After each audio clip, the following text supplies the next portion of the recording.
Hello everybody. Welcome to Heart of a Hobbit today here on the Lotro twitch.tv Lotro stream channel. We are, of course, playing Lord of the Rings online today. I am slightly distracted because the cat just got on my desk and she's being very friendly. She's looking for something to scratch, and there aren't a lot of hard surfaces on my desk. It's a very soft space, so I'm having to provide her with some, by giving her some scritches. The other cat had some teeth taken out yesterday, poor guy, so he is lounging somewhere else. I've left the space available to him to lounge should he decide to come back, but he's most likely hiding in the closet and getting a nice snooze in a nice, cozy, confined environment. So, do you want to come over here? Gato. Do you want to come sit? She's looking at me. Hi. Are you coming? Yes, you can come over. There we go.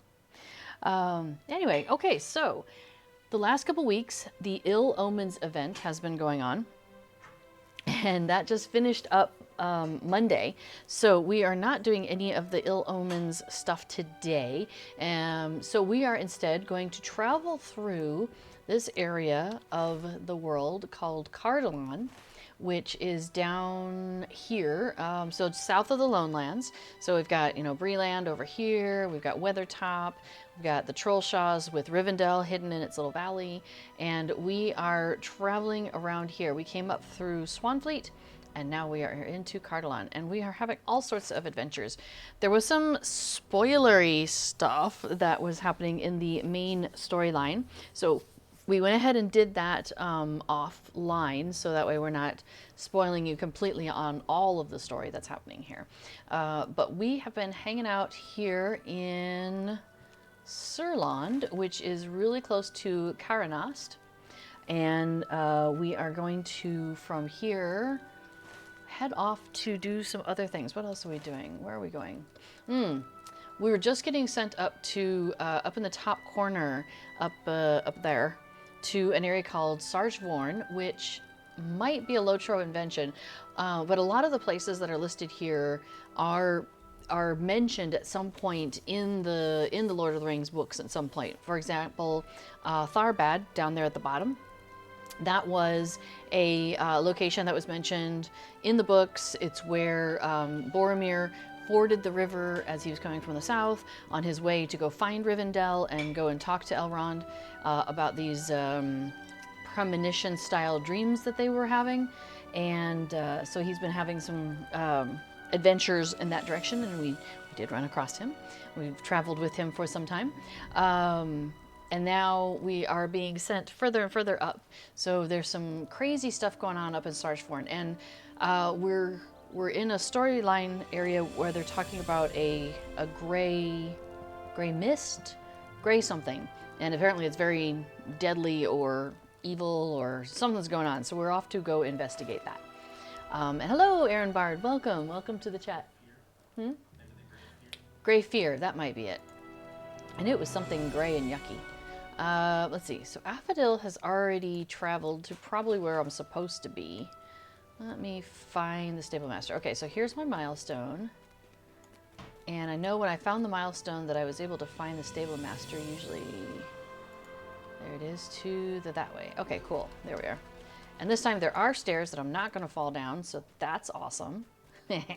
Okay, so where am I going? I want to go up here. That would be, where is that? Oh, you have a milestone up there. No, there's a Stable Master. Andrath. Oh, I think I have a travel skill. Hang on. Haha, Guide to Andrath. So at one point, we got a whole bunch of the tokens of the area, and there's some quartermasters that you can go and talk to and buy travel skills. So I went and bought all the 100 travel skills that I could possibly buy, and it was last night that we were like, oh hey, we spent coins and whatnot to get ourselves here, and then I was like, oh, and there we are. I could have just traveled us here with my hunter's travel stuff. So let's see. Campbell Steven 20, welcome to the chat. Says, just starting to get back into this game. I just can't stay away from Middle Earth. Yes, it's it can be a very addictive game. We have spent many hours engaging in this version of Middle Earth. But it's lovely. It's really well done, and we're really enjoying it. Yes, as Aaron Bard says, Middle Earth is the place to be. And yes, Aaron Bard, it's not just you that finds edges and stairs a challenge. We could put together a whole video of bloopers of me falling off of things and going, well, that's not stairs. Because I am very proficient at finding the not stairs area of places to come down. Lots of Moria places. So you'll notice I am doing this because I have learned that from this angle I'm more likely to find the stairs. But I normally like to play kind of at this angle. So I'm having to like whoop, whoop, whoop, whoop all the time to make sure I don't just fall down the stairs. But when they made a change not that long ago, so Campbell Steven, this will be new to you if you haven't played in a while, is that your falling damage is not as bad as it used to be. So it used to be that you could fall and you'd have as much as 60 seconds worth of falling damage, and you'd have that kind of limp and slower movement during that time that you were recovering from that. And if you went over 60 seconds, like if you took enough fall damage that it would be more than 60 seconds, you were defeated. You still can be defeated from falling. That's not a problem. I can show you an example of that at some point. I'm good at that too. But the falling damage now only goes up to like 12 or 15. Goes up to 15 seconds. And it goes by very quickly, so it's really nice. Yeah, it's much faster to get over that. So yes, Aaron Bard can also attest to defeat by falling. It's still very possible to do.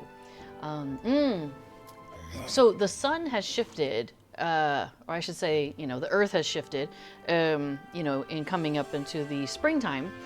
So we are now getting sun again, which is great because it's been a bit of a gray winter. And the sun is like coming from right over here. So I've got the curtains pulled, so it's hopefully not getting sun on my face and blinding you all with it. But I forgot that the sun bounces off of some windows on a neighbor, like a couple streets over practically. So we are about to be blinded there, and maybe just a touch more. Blinds are coming down, so we're gonna, thank you, hopefully avoid this blinding light that's coming. And it's like, I don't know if you can see the back of it, you probably can't. But see how the light is already starting to hit here. That's the blinding, yes, blinding light. That is, it's coming for me. So yes, but it's lovely. I am happy to have warmer days are coming. It's been back below 0 again, Celsius, the recent nights, which has been kind of a bummer because I'm not a fan of quite that cold temperatures, but our radiators work, and so thumbs up to that. Oh, and Campbell Stevens says, I think Angmar was the last area I got to before I left. So yes, no thank you, Canyonland area. Yeah. It's funny because the first time I played through, first time I was playing through, and we got to Angmar, and I'm just like, wow, this place is so like dark and oppressive, and like it was creepy, and I really was uncomfortable in Angmar. Yeah, and the 3D aspect, and it's like I'm trying to get over here, and I don't know how to do this, and I'm trying to like all of that. So that was there was some frustration, mixed into there as well. And then each time since then that I've gone into Angmar, I'm finding it more and more navigable. And I think I'm starting to recognize like the signs of, oh, this is a path that I should take, and oh, that's where you just fall down. Oh, okay, this is good, this is not good. Like I'm starting to grasp more and more how to navigate around Angmar, and that's removed some of that frustration. And then, yes, as before mentions, I was uncomfortable in Angmar. Sounds like they got it about right then, which is exactly it, right? Like it's supposed to be an uncomfortable place to be as a free person, and I generally come at this place at Middle-earth from that free people's perspective. That's where I'm most comfortable. Like the artwork that I have on my wall is Rivendell, the Middle-earth map, Gandalf with hobbits, the White Tree of Gondor, and Smaug flying over mountains. Like it's a bit non-specific. So so that, you know, I mean, it's like I was talking to somebody today, and they had a, what was that, the Mace of Sauron, and I mean, it's a cool thing, right? It goes on your wall, it's plaque and a whole business. Or you could probably set it on your desk, but it just doesn't grab me, you know what I mean? Like, because I don't really jam with the you know, that side of things. Some people are like, yeah, this is great, this is like, oh, crunchy, love it. But that's not really my jam. So yeah, so being uncomfortable in Angmar was definitely what you would expect the free people to, how you would expect the free people to feel, and by golly, I sure did. So yeah, the devs did a great job with that. Look at you, like sitting in midair. Yeah. Oh my goodness, that's fantastic. I love it. She's on top of the wagon, but really high up. That is, yes, wagon hitbox is a bit large. That's great. Yeah, so they did a good job with Angmar, and I'm grateful that like, so B4 is really good at navigating us through 3D spaces. Like, I can do 2D maps reasonably well, but 3D, it just starts to throw me off. I just don't have the like, I'm here, I want to go here, so I just want to go this way. But with those 3D spaces, a lot of times you have to, you know, wind your way around other various things, and that's not it's not like the first way, I think. So Angmar is starting, so before was always the one who would navigate us through there. And the first time I went and got, I was playing a hunter again, of course, and there's a hunter quest. You got to go to a specific place, find a person or a thing or whatever, and then go back to the main place. I'll just pull up Angmar's map. Dangmar. So like, you have to go to, what is it? You're up here at Gathforthnear, and you have to go out, you know, into the wilds, find the thing, and then navigate your way back. And I did it on my own, and I was like, I was so proud. I was like, yes, I finally can navigate part of Angmar. I was like, yes. Yes, Erenbard asks about the emote that Affadil was doing while she was sitting and eating. It's called Levensies. It's from the 11-year anniversary box. So once you have been playing Lotro for 11 years, that will come to you for free. Here, we can look it up. 11Zs, there it is. Available, acquired from the 11-year gift box. So yes, once you have been playing the game for 11 years. Now you do kind of almost get a bonus year, because I noticed when we had first started playing, and we started playing, well, for him coming back to the game, for me coming to the game, in like late January. And when the anniversary festival came around in April, I got the 1 year stuff, and I think I got the 2nd year stuff. So it's basically like the year you're currently playing in counts as one, and then the one it's going into counts as the next one. And that's, they just kind of, you know, walk you forward that way. No, as I was just checking Erenbard, there's no way to get it sooner, as far as I can tell, because it'll tell you right here in the collections, when you pull up the collections, which is Shift C by default, if you haven't rekeyed it to something else, it says acquired from the 11-year gift box. Now, it's possible they might put it into the legendary, Dooley Bob, the legendary item reward track that they're doing now.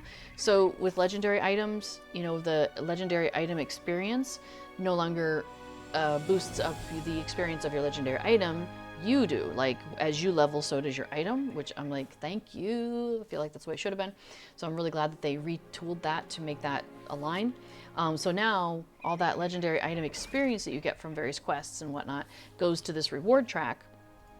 And in the reward track, they have fun things like, if you get to level 50 on the reward track, this time you get this snow-covered aurochs that Affadil is showing off. Isn't that a cutie? Nay. Oh no, wait, 25. Sorry. 25 for the aurochs, 50 for a new emote, which is reading, which I'm very excited about. I want that.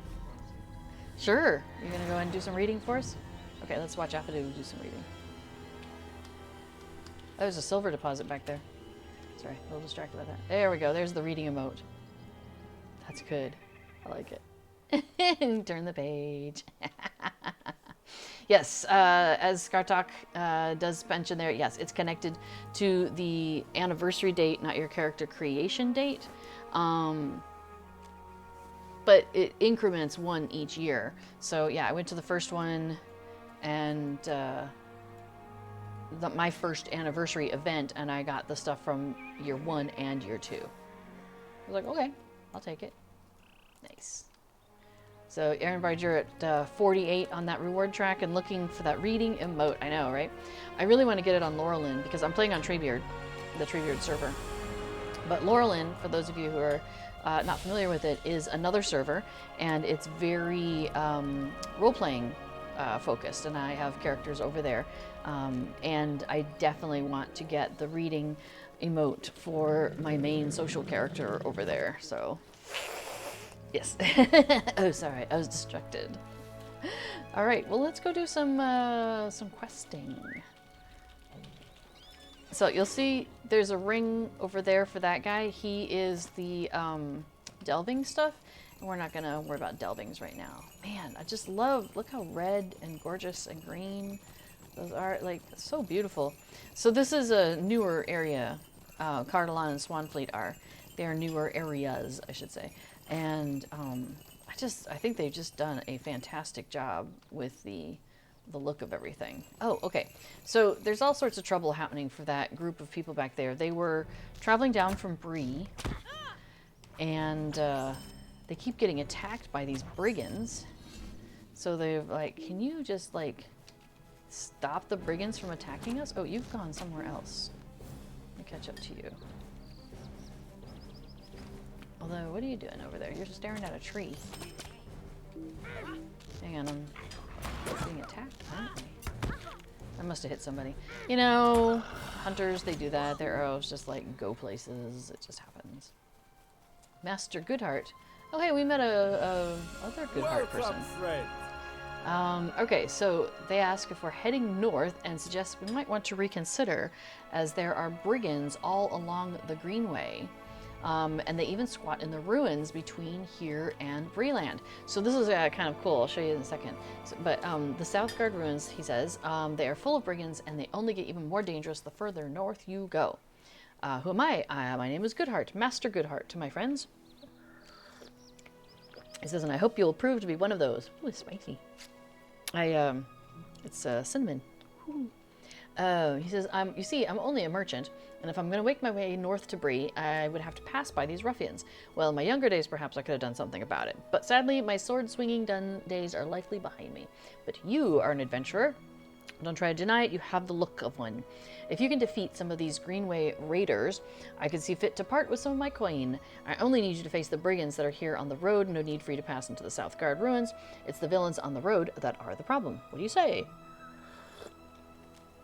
Yes, Ehrenbard comment said, it's so sad when your arrow goes off and hits a bunny or a rabbit or a squirrel or a fox. Yeah, that happens occasionally to me too. Whoops. Oh well, that happens. All right, I've been rearranging my stuff on my bar after a conversation we were having about, well, so I struggle with, like, using my outside fingers to do things. I hit things a lot, or I use the keyboard, not the keyboard, my mouse, and just click on the buttons on my screen, like boop, boop, boop, boop, boop, boop, like that. So we were discussing, like, before does a thing where he tends to put more of the attacky stuff over on the left side and more of the infrastructure stuff over on the right side. It's like, it's an interesting idea. Oh, hang on, I'm attacking things. You've gone further than me, hang on. Slow down. Remember, he said we don't need to go in there. But I wanted to show people something real quick. So, in Breeland, it used to end. There was this encampment at the bottom here of a bunch of brigands, and there's some quests that would send you into that area. But then at the end, there was like a gate, and you couldn't go through. Well, now that gate is open, because it now leads down here into Cardolan. So that's very exciting. I love how they're working on filling in the spaces and giving us more of the stuff. So it's, you know, like more access beyond places that were there before. So that's really cool. Okay. Let's see, what do we need? We need 2 more raiders and 1 more bowman. So you wanted to show me something though over in the... Oh, okay. These folks... Well, okay, the raider is there. I suppose we gotta take care of her. Man, those, Sauron's got his eye on us out here. The knave is not to be concerned with. But we can hit her anyway. Alright, so according for this quest here, I still need 1 raider and 1 bowman. That's a different one. Oh, but we've taken care of everybody that Master Goodheart needs to be able to feel safe in his travels, so that's good. Let's see. And I guess we're good. Okay. Anyway, so that's really exciting that you can now come through there. And I think the levels are not too far apart either, which is nice, because sometimes when areas butt up against each other, you get a higher level area next to a lower level area, and that can be really scary when you're a low level character running around there, you know? So, alright. He says, "Good job, my very capable friend. Those brigand raiders will surely be regretting their choice of occupation now, I should say. Here is your reward as promised. I will continue north just as soon as I'm able. But for now, I have a few more preparations to make. Perhaps we will meet again." Indeed. Okay. Awesome. Oh, he's got a follow-on. Well met. Oh, his preparations are about complete. He's about ready to move on. But word has reached his ears of something extraordinary. See, he learned of a way by which he might be able to give back to this land something of great value. Okay. He says, "I am nothing if not charitable, and my generosity knows no bounds." And he's humble to boot. "Did I not reward you with more coins than you deserved for the work you did for me earlier?" I mean, after all, you would have faced down those brigands even without a reward, would you not? But I sweetened the deal with some coin, and in that way everyone wins. Yeah, I don't like this guy. Alright, it seems the leader of the raiders on the Greenway is a man named Maelgan Redclaw. He's a very bad sort.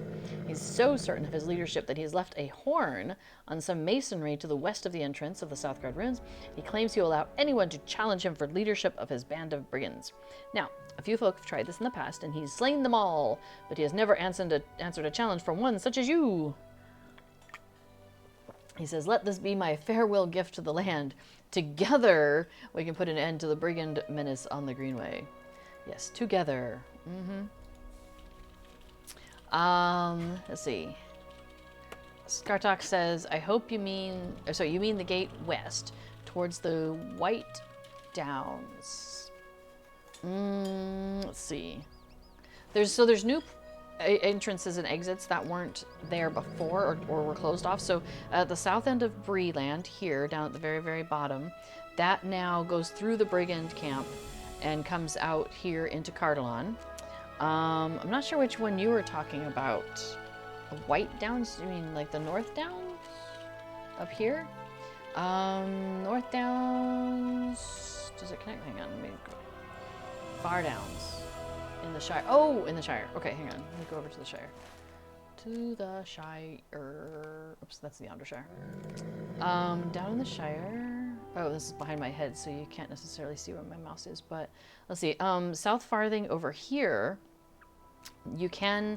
Well, the South Farthing, not exactly, but there's like a teleport that just zips across all of this. Oh, but over here underneath my head. So there's Mickle Delving. Keep going. Keep going. Other way, keep going. So right about here, there's something that says two Far Downs. That doesn't go anywhere yet. Yeah, not yet. But if you go north of that up to Needlehole up at the top, that now opens. That's not a portal anymore. That takes you to the Yondershire, and you can walk through Yondershire. Where's my little clicky? You can walk through the Yondershire and get your way over to Ered Luin now. So that's no longer a teleport.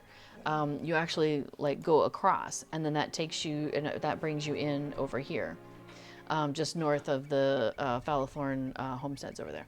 So that's kind of cool that they connected that area with, like, you can now literally walk from like Thorin's Hall or Kellendim all the way to Mordor without going through a teleport, I believe. So yeah, no more portals. So that's in that chain. So that's really cool. Yes, and Erenvard was talking about the homesteads entrance. Yeah, down here there's a portal, and it is a portal now that takes you from out here where it says to the South Farthing.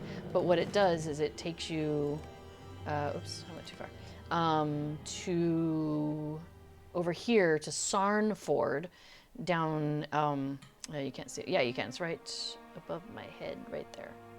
Which is cool because my characters on Laurelin are basically from the South Farthing in that area. They're farmers, but they're familiar with the water and the rising and falling tide. So it's actually, Erenbard asks, is it a portal or a gate? There's a portal when you go across, because we did this yesterday. When you come across the river and doop doop doop doop here at Sarnford, doop doop doop doop, there's like some rocks and stuff, so you're not actually like it's affordable, a fordable place to got, not affordable. You don't have to pay. You ford it here, and then just after that, there's a portal, and you go through it, and it drops you off right by Andy Brockhouse, by the by the Shire homesteads. Yes, like B4 says, it's like Needlehole used to be. We'd go through the one, and you're like, boop, I'm over here now. It's the same sort of thing. So you go through that, and boop, you're over by the Shire homesteads, and then you come back through, and you're like, boop, and you're back here at Sarnford. So, I mean, it's more places that you can get to, which is really cool. I'm loving that. All right, I'm gonna put that back up. Oh, hey, we found a horn. All right, ready to blow this horn? Let's do it. Oh, there's text if I hover over it. I'm not getting any text. Oh, there it is. He fears no challenger and proudly answers with death to any who blow this horn. The band belongs to me, and he ran away. He said, challenge him to battle with the horn and defeat him. Well, how do I defeat him? He just ran by. He's afeard of a little hobbit. Maybe he didn't see me. So, all right. Dun, dun, dun. We defeated him. That wasn't that hard. But sure, you can claim victory, and for that, they're good heart. Because I know he will. We've known people like this. Oh, he says, this band belongs to me and no other. All challengers will die. So, yeah, that's true. The extra 50 levels that we have do help. Malona. Out with it. Oops. Malona Goodheart is here. She says, no, what are you doing here? Oh, Malona the bounty hunter. Sorry. She stares at you with dismay. Oh, Master Goodheart is missing. You tell her that you and Master Goodheart have put an end to Maelgwn Redclaw, leader of the brigands that blockade the Greenway. She shakes her head in disbelief. Am I to be so plagued with ill fortune? How many bounties am I cursed to lose because of your interference? Master Goodheart? Do you mean Geralt or Harold Good Blossom, noted ruffian? You tell her that Geralt is a very common name, possessed by many folk in the south, and is surely a coincidence. And she shakes her head. I have been hunting Geralt and Aelan Goodblossom for several days now, which is probably the other Goodheart that we ran into. But thanks to the injury I sustained in Sedgemead, I have been always a step behind. While I hunted them, they hunted targets of their own. The Redclaw brothers, oh well, yeah, she sent us into them. 3 powerful brigands who together directed much of the villainy present in these lands. Now that the 3 Redclaws are no more, the Goodblossoms are free to enact the next step of their plan, seizing control. They do not wish to free these lands of brigand control. Husband and wife wish to consolidate it beneath their own leadership. Dun, dun, dun. All right, you tell her that you have met both Aelan and Geralt, and you would be willing to help her track them down. No, she says, no thank you. It's just that I think you might be bad luck. And I have only had ill fortune ever since you stumbled upon me in Sedgemead, and I fear it may get worse. You understand. In fact, I'll reward you for staying away. How does that sound? That's great. All right, sure. We'll do what we can for you.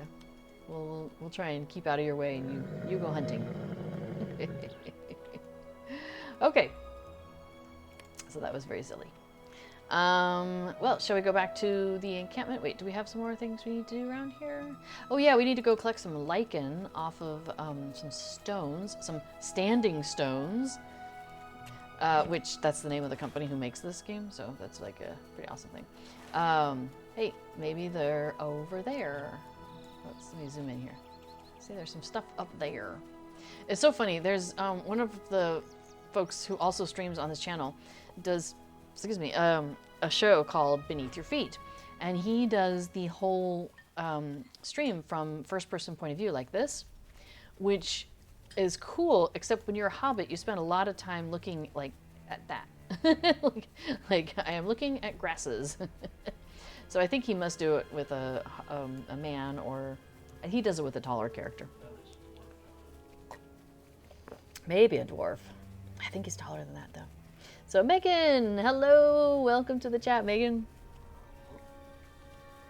We are hanging out in Cardolan today and doing some questing. And we are headed to find some standing stones. Not the ones that could be in our yard. Ooh, I don't think we have the standing stones yet on this server. Yeah, has to be an anniversary thing. Oh, and so the thing with the anniversary stuff is some of the anniversary quests for the, that you can pick up at the party tree. You have to go into areas that are higher and higher level as they go along, and some of them we don't have access to yet on Treebeard. So there's reasons why we haven't actually done all of the anniversary quests, because we can't get to them. I was gonna say, I think this might not be the easiest way to get to wherever it is that we're going. That's too bad. I should have shot the white while I was standing there looking at him. Although he might have been too far. I'm in red line, which means I can shoot further. Like 40, I can shoot 40 meters. Yay.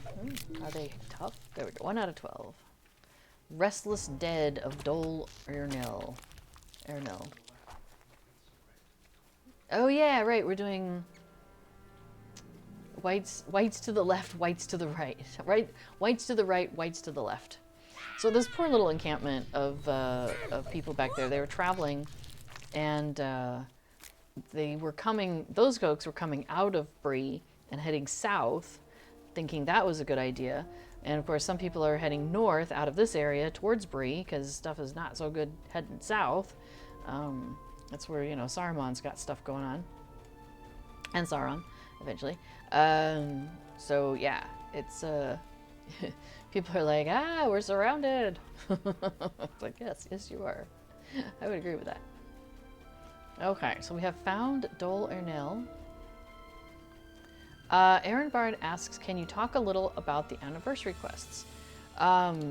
Yes. I've made it over.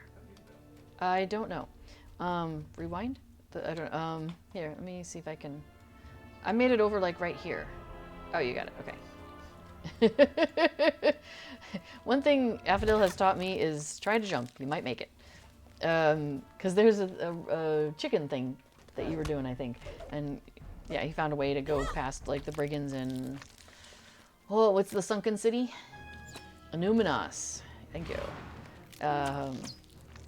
Sorry, my brain's not necessarily connecting on all circuits right now. So I keep forgetting words. So yes, Anuminas.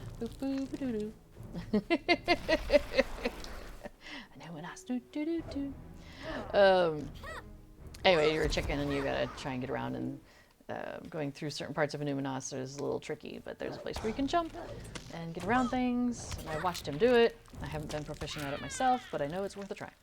Anyway, yes, hydrate, thank you. Not as bad as, what was it, Scenario? Scenario is one of the developers of the game, and he streams on here sometimes, and he will ask the people who are watching the stream to remind him to hydrate, because he gets so engrossed in what he's doing, he forgets to take a drink. So it's very cute.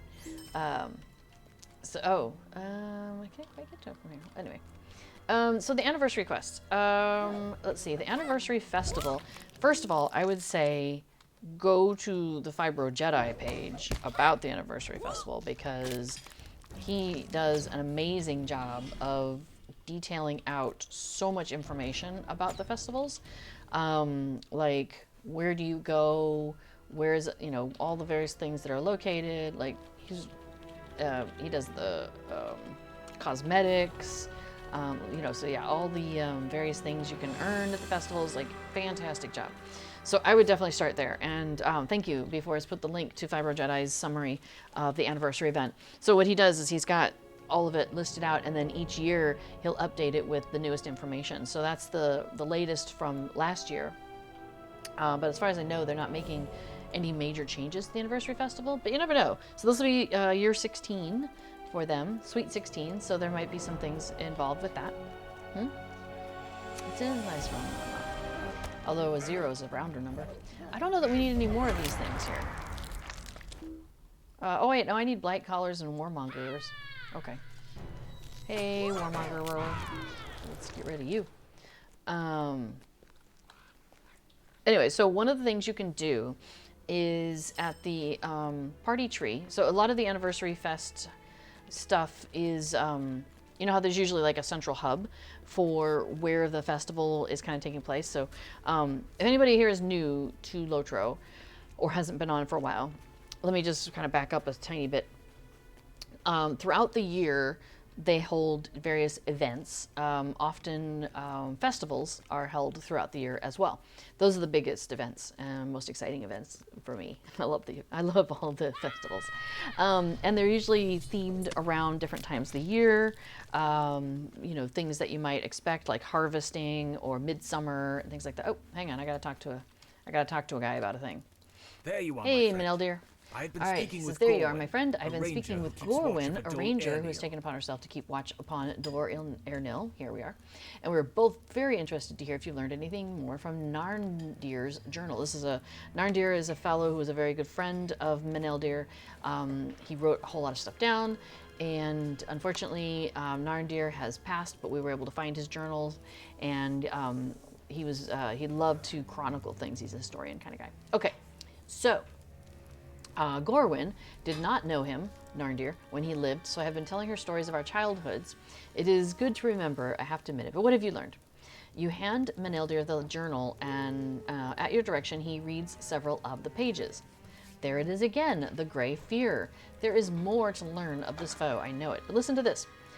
The battle plan of Angmar was threefold, but Prince Austir learned too late that more than just Amansul was endangered. He rode north to the defense of Weathertop with most of his household, and only when the southern sky filled with smoke from a great burning did he realize that Cardolan had been ravaged while he was away. He fought the battle of Weathertop through eyes bleary with tears, and only when it was done did his king give him permission to return. He galloped with utmost haste, sorry, my arms are dry, back to Dor Airnil, but he was unprepared for the sight that awaited him in the throne room. These pages speak of the throne room of Dor Airnil. That is where you should read the rest of the account. Gorwyn tells me that the throne room is north of here and up several flights of stairs. Okay, so we're in the middle of a quest chain where we're learning more about the history of this area of so there was there was a kingdom, the Kingdom of Arnor, that was lorded over by one guy. I know this is so vague, and all the like Tolkien scholars are like, it's so and so.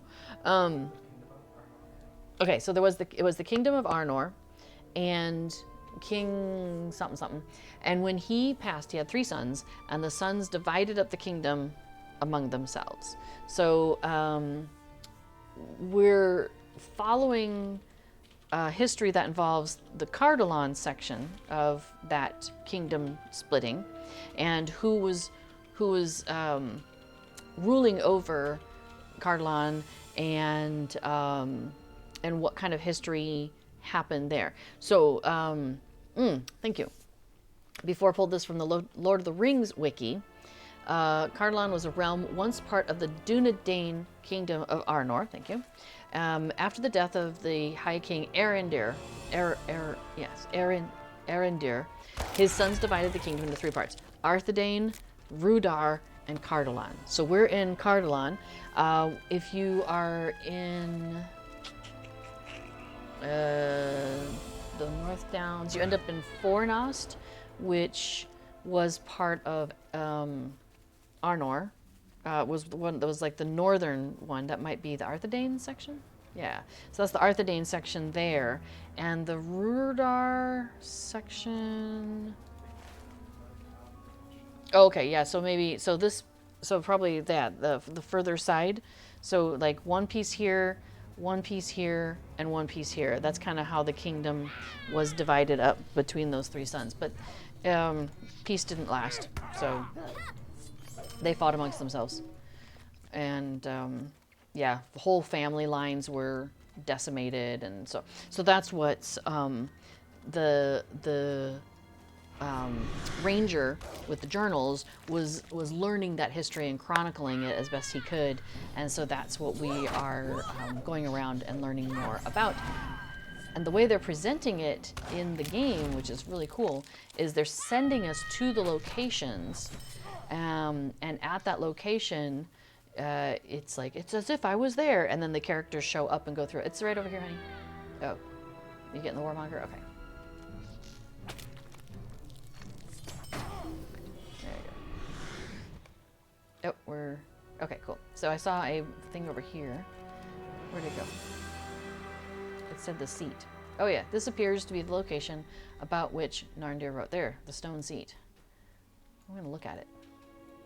You have discovered the stone seat. Yeah, I clicked on it and I discovered it.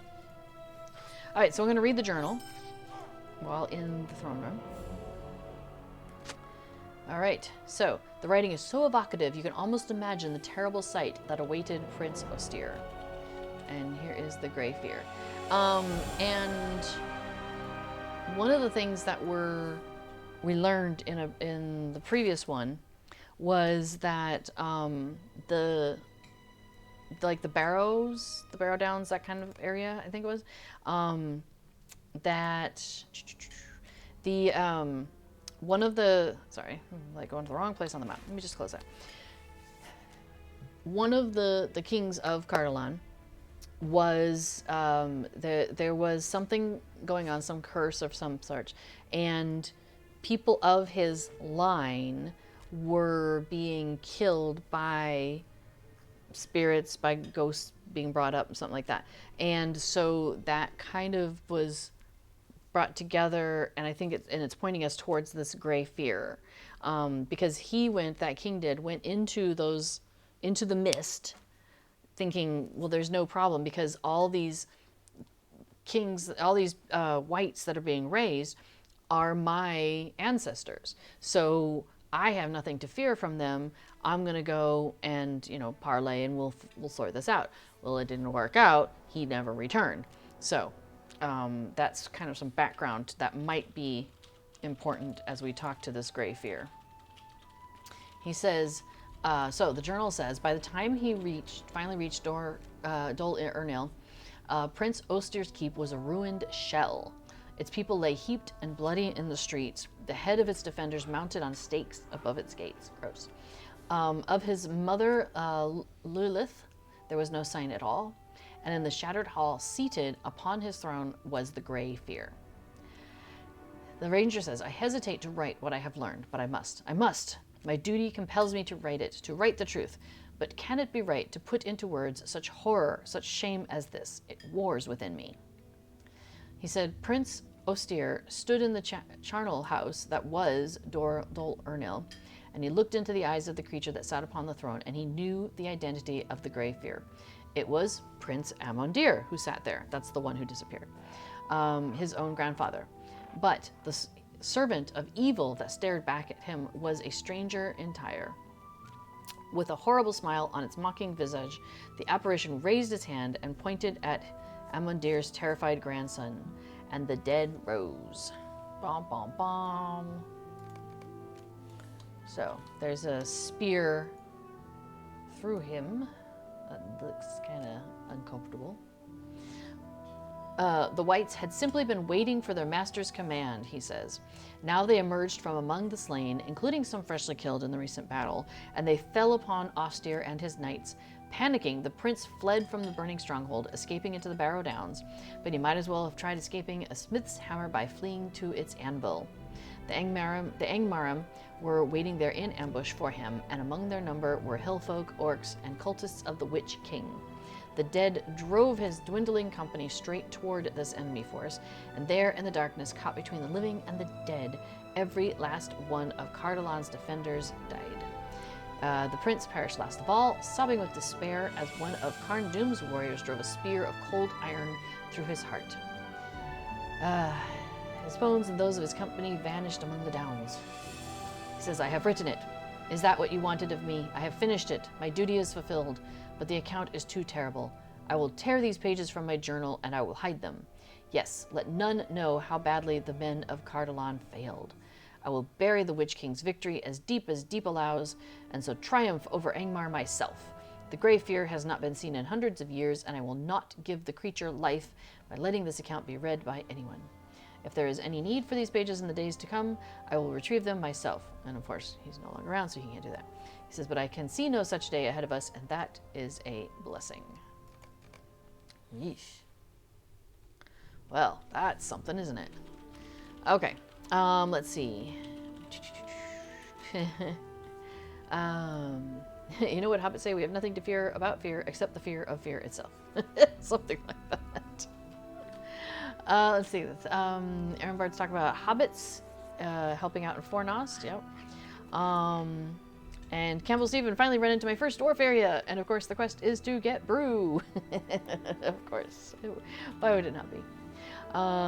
Okay, so we need to bring the journal back to Meneldir at Gorwin's camp. And on the way there, hopefully we will find some blight callers, warmongers, and blight priests to help us kind of make this a better, safer area for people. We'll see. But, oops. I wonder if that counts for anything. I don't know. Okay, so we were talking about the Anniversary Fest, though. Back to something a little more cheerful. But that reminds me, though. So what we're doing is we're going through Swanfleet and Cardolan, and that's instead of, oops, whee! I just fell right down. I hope you were planning to go down. You are now. Zzz, bonk. There we go, there's my falling damage, and that was only 8 seconds of falling damage. That's like So yeah, so we're doing these areas instead of the previously traditional opening areas in for Lotro.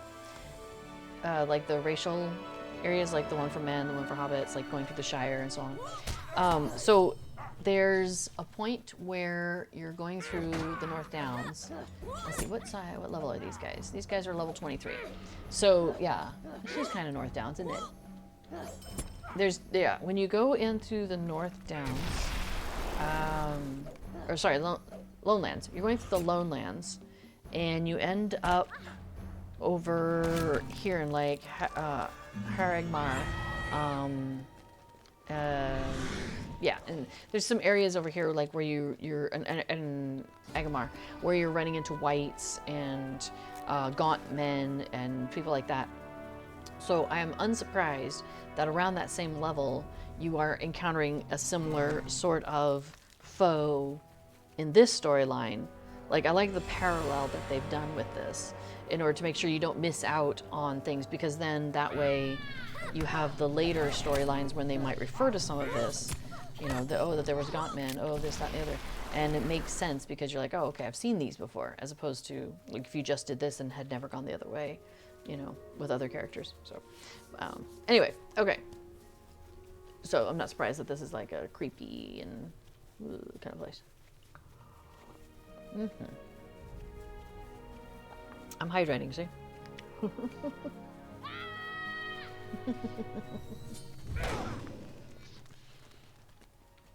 Okay, so Anniversary Fest, one of the things you can do is go to the party tree, and so there's 2 people at the party tree usually. There's is it Wido Boffin? No, it's not a Boffin. Maybe it's Waldo. I think Before's looking it up for me. And while he does that, I'm going to search for a warmonger. What are these guys? These are the dead. So, the dead. Let's look for a warmonger. We're just going to alphabetize these. I don't see anything called a warmonger. Interesting. There it is. Dorl Irnil warmonger. Okay, we'll go find that one. Here, follow me for a minute, Affidel. Awesome. I'll take us to a warmonger. Oh, look, no stairs. I'm shocked I found some place with no stairs. I'm guessing this guy's gonna be up here. Yeah, there he is. Awesome. What's the guy's name? Waldo Rumble. Thank you. So Waldo Rumble is there, and what's going on is a whole bunch of stuff just showed up at his table, and a whole bunch of scrolls have shown up hanging from the party tree. He's like, I don't know what's going on. This wasn't like approved by the party planning committee. Like, this is chaos. I don't know what to do about this. Like, he's all weirded out by it. It's really kind of funny. And then he has like a niece nearby, and she's like, wow, this is really fun and exciting. I still don't know how this all ended up here, but let me get you involved. So between the pair of them, you get involved with the things, the scrolls that are hanging on these really pretty ribbons and stuff hanging from the party tree. Okay, we'll come back to that in a second. So he says Narndir was at Sarnford when the Black Riders attacked. This is something we saw yesterday, off screen. And he fled, as the others of the Dunedain did. We found his body not far from the Greenway, and I thought perhaps he made for the gathering places of his kin. But what if it was not so? What if he made instead for the Lone Square Ruin, which we saw off screen, that stands further south beside the Greenway? He says, I wonder, I think he saw the return of the Wraiths and believed the Grey Fear would once again haunt its lands of old, the Cardolan that was. I think he was running to retrieve the torn pages of the journal so the Dunedain would know the terror they might be up against. He wanted to arm them with the knowledge of what they might face, but then he was struck down by the Black Riders, the Nazgul, before he could reach the place where he hid the true account. So he says, I think Narndir knew the peril and died trying to warn us. So the Lord of the Nazgul plans to raise the Grey Fear from its slumber and endanger all of the North. I mean, this seems like a reasonable thing, like they're gathering things, right? Sauron is. So he says, all right, I will tell Gorwyn what we have learned of our foes, but she has kept watch on Dol Urnil much longer than we have. I suggest that you ask her what needs doing in the keep and in the blighted Turn Gorthad area. He says, I see the hand of the Witch King all about us, and it must be opposed if we are able to oppose it. So sure, what do you know? Tell me, Gorwyn. She says, I am younger than Meneldir by some years. Let's see. There she is. She says, though we both grew up in the angle of Mythithil, I did not meet him before he left us. His name was always spoken in whispers, a warning to the children that not everyone should take the oath and that not everyone should swear to a life of a Dunedain, because Meneldir has turned his back on being a ranger. So, anyway. So Meneldir sighs heavily, and Gorwyn raises a gloved hand. She says, I do not mean to injure your feelings, Meneldir. What I mean is this. I expected a monster. When you came to my camp, I thought you must be fleeing from hardship, escaping some trouble of your own making. Such were the tales that we were told in childhood.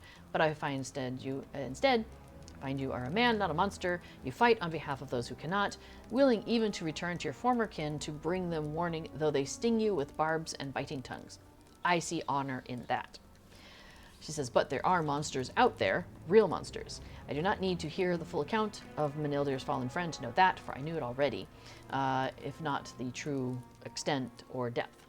The Whites stalk Turn Gorthad, and there are other dangerous threats as well. Spying Kraban, pestilential crawlers, and the gaunt men who prowl among the barrows.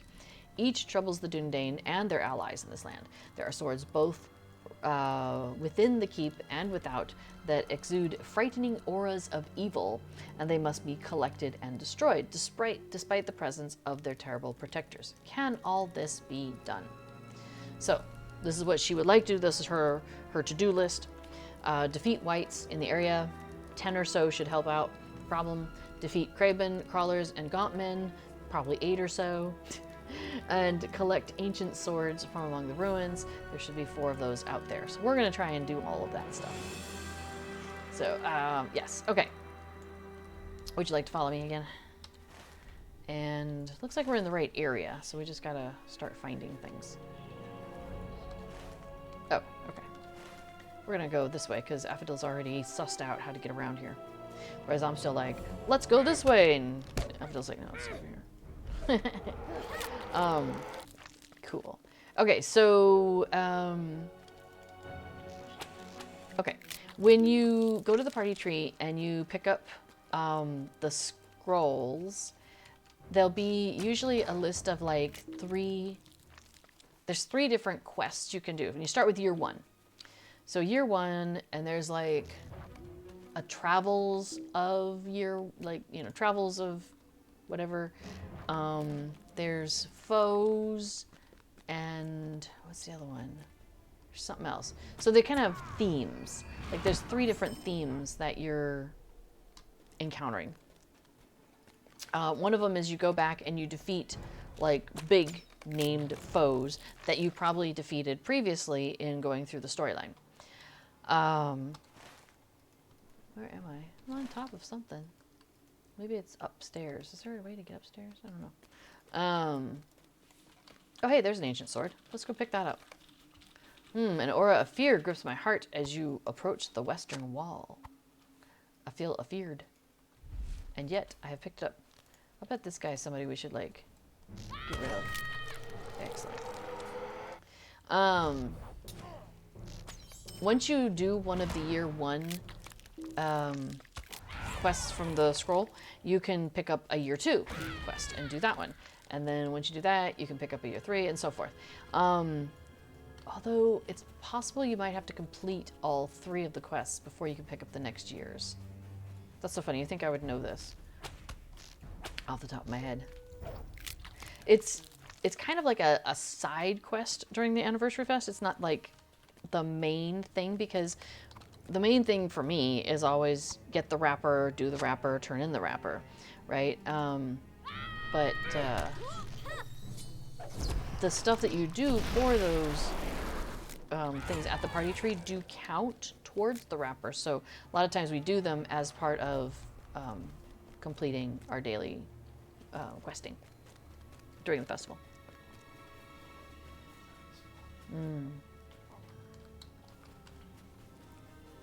We're trying to get around this wall. So we'll try going this way. Hey, look, stairs. Going upstairs is not as hard.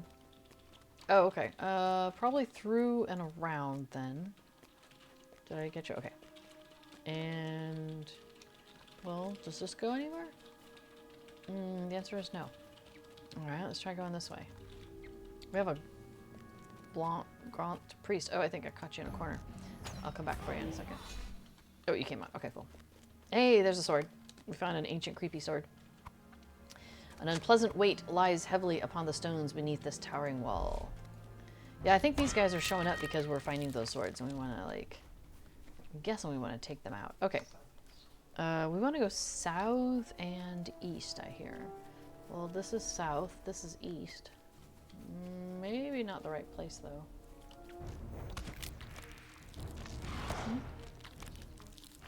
So let's try over here. Whoa! What's down there? Hey, we want that guy. Oh, hey, it's a slope. Cool. I can get back up. Let's see. Where is the next sword? Oh, the next sword is over there. Okay, what is over there? I guess maybe this way? We'll try this way. So I haven't quested around here before, so this is new to me. Hello, Dame Hypatia. Welcome.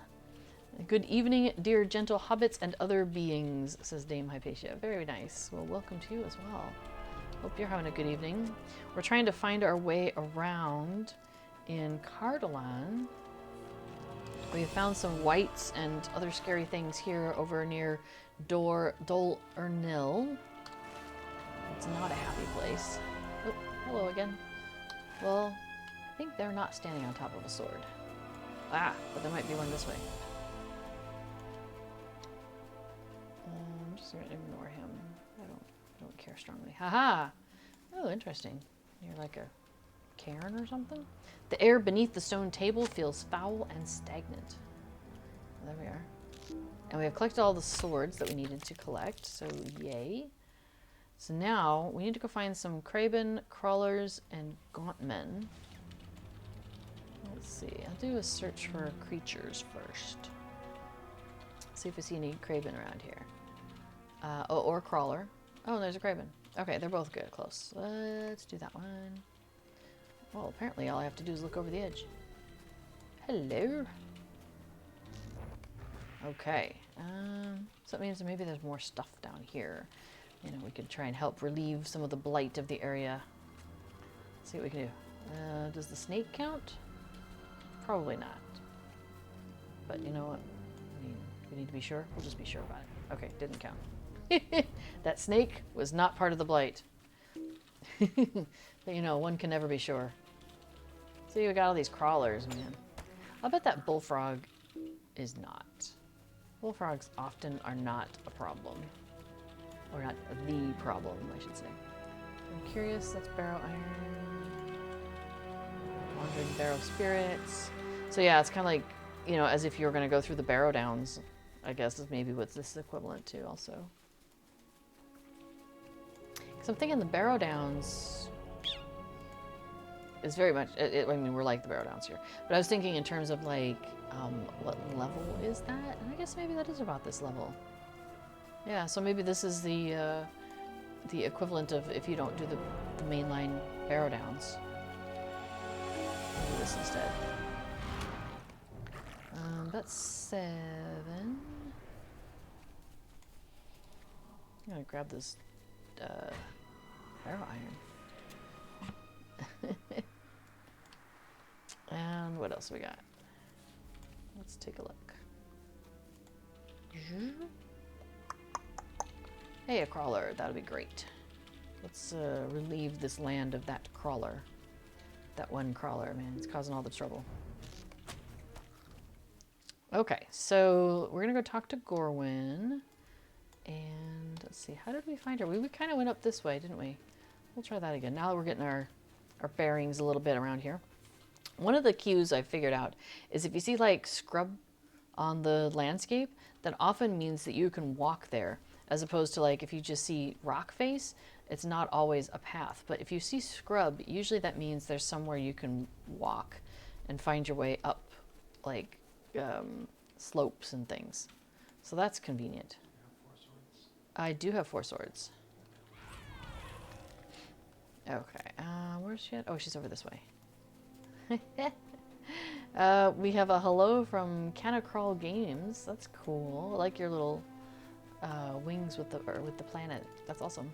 It is no hey, and it's my part of the world because we're in Europe, so we're on the north part of that picture that you have on your thing. That's pretty cool.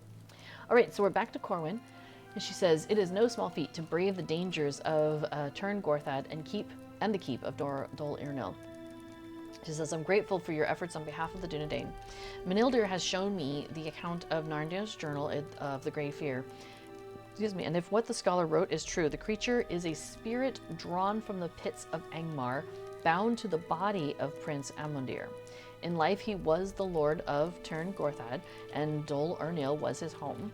So surely this site will still have some meaning for him. Does the Grey Fear remain somewhere within the keep, or has the presence of the Witch King and the Riders in Black already disturbed his slumber?" I'm gonna go with already. Those swords should be brought to Halbarad at Sarn Ford. All right, so the swords we picked up, though, he says those should be brought to Halbarad back at Sarn Ford. Halbarad is currently hanging out at Sarn Ford. He says he will know how best to deal with them, and when you return, perhaps we will have learned where the Grey Fear may be found. I agree with Gorwyn. The creature must be somewhere within Dol Irnil. You tell Manildir to be careful, for Narndir's journal paints a frightening and deadly account of the creature that brought death to Cardolan and the line of its princes. He says, "I will, my friend. Fear not. Haha. I will see you when you return." Okay. Just don't be the Grey Fear, okay? Canacrawl is playing on Arkenstone today. Very nice. I don't have any characters yet on Arkenstone.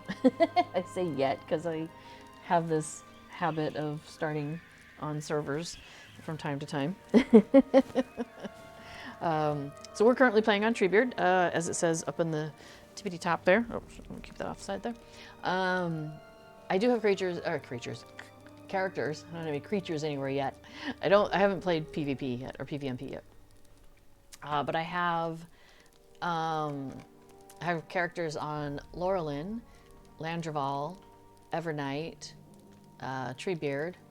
And I have a couple I left behind on Brandywine, but I only ever check in with them if I'm going to a musical event, which is very rare. I usually don't do a lot of musical stuff on Brandywine. I just go to Landreval for that. Or what was the other one? There was maybe it was Landreval, where the Winterfest was recently. That might also have been Landreval. Okay, so we need to take the swords to Halbarad, and well, we have some other stuff to do up here though, still, don't we? We've got something back up there at the milestone, and then we've got some stuff down here, and then we've got some stuff over here in the old forest. So, what's your preference? Yeah, should we go knock out the stuff in the old forest? Okay, let's head that way then. We could probably mount up. Although Affadil has a great habit of hitting things as we run. But I don't know that there's much that we need to go be hitting at this particular moment.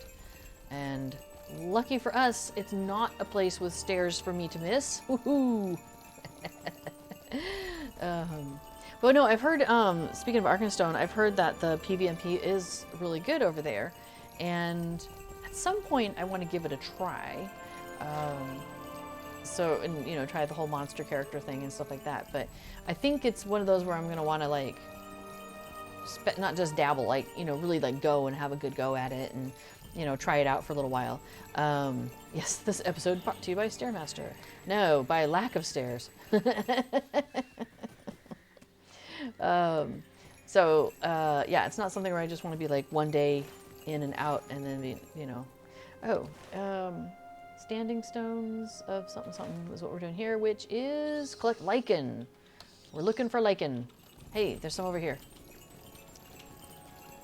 We're looking for lichen, not licking the lichen. All right, collect some lichen off of this thing. Yeah. It is a stone that is standing. It is a standing stone. Oops, that's the bottom of my horse or my pony. Hello, pony. All right, so I'm guessing that a lot of these are going to have some of that going on. Oop. Looks like Affadil found some more. Okay, let me come over to where you are. There we go.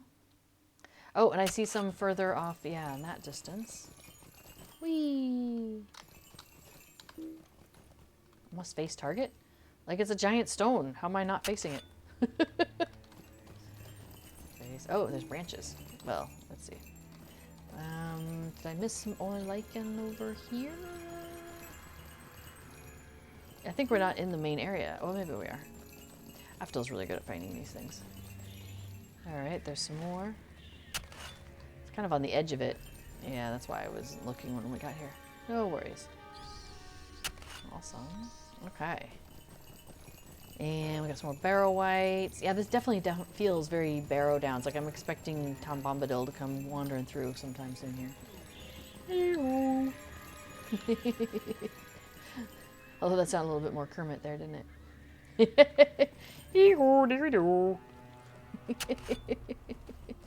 It's not easy being green.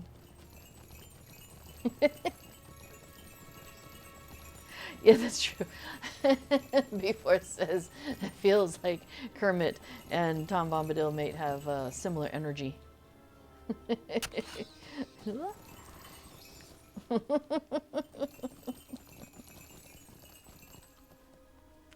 All right, so let's see.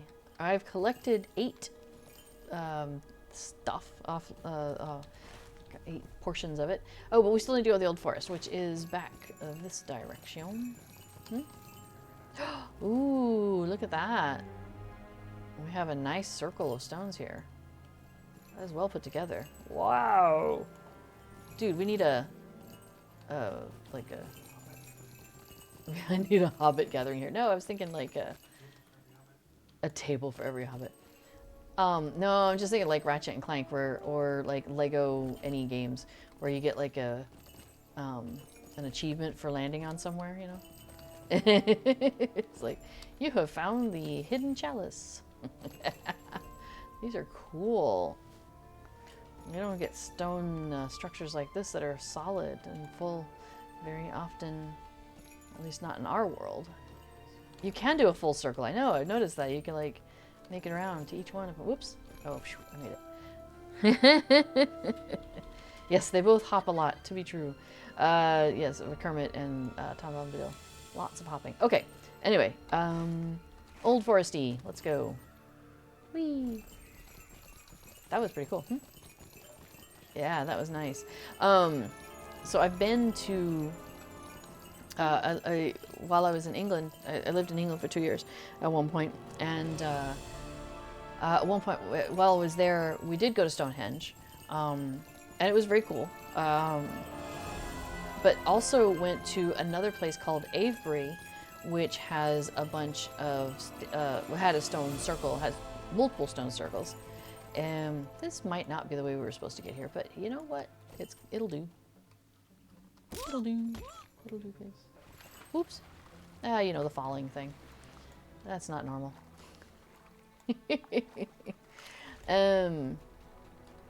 So the stone circles in Avebury, it had the one like that seemed very much like the Stonehenge one, or would have been when it was complete back in the day, you know, 2,000 years ago or whatnot. But oh, I feel like we're only just getting to the edge of where we're supposed to be, and we're not up to where we need to be. How are we gonna get up there? Hang on, let me remount. Anyway, so stone circle in the center, and then a much larger stone circle further out. Hang on, like, so you had like the stone circle, you know, like in that area, and then a much bigger one that would like, that went on, like we're talking, you know, a couple miles around and stuff. And it wasn't like, you know, every two steps there was another stone or anything like that. Why are we here? Oh, hey, there's a web. Am I looking for that? I found a web. I found a gloom web. Oh, right, because we need the webbing for injuries. They need to use them as to help fix injuries. The silk. For bandages. That's right. That's why we're here. Anyway, in, I don't know, typical style, a lot of the stones had been removed from their locations and incorporated like into people's houses, and, you know, chopped up and used in people's houses and whatnot. And it was really cool because the wider circle went out and around, and there was like a, oh dear. Okay. There were roads that went through, you know, northwest and north, south, and east, west. So that was cool. And there was a pub like in the middle of all of this, of course. Like, it was just so British that, like, yes, we have put a pub here and things, of course. Why would you not? So that was beautiful. I had a postcard that had a really lovely view of it. So I'm not sure. I'll have to find it. Because I used to have that up on my wall, and that was a neat postcard. Let me find that again. Had like an aerial view. That was nice. So I have an affection for when you see some good standing stones or stone circles and whatnot.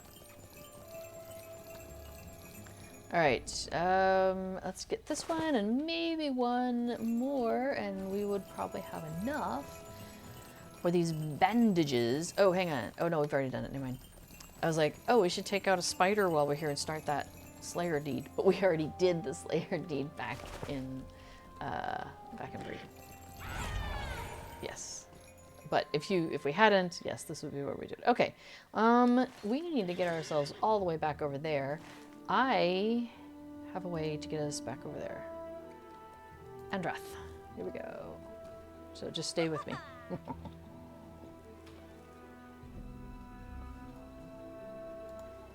Oops. So I'm definitely running around Cardolan. Some early low-level stuff. Like, we're not low-level characters anymore, but We were at one time, but we're not anymore. Because I wanted to do the storyline in this area, and it came out recently, and our characters are, well, will be 2 years old as of the end of June, because that's when this server opened. So, so yeah, we wanted to come and check this all out. But if you have any other questions about, you know, Lotro or any of stuff like that, please feel free to drop into the chat.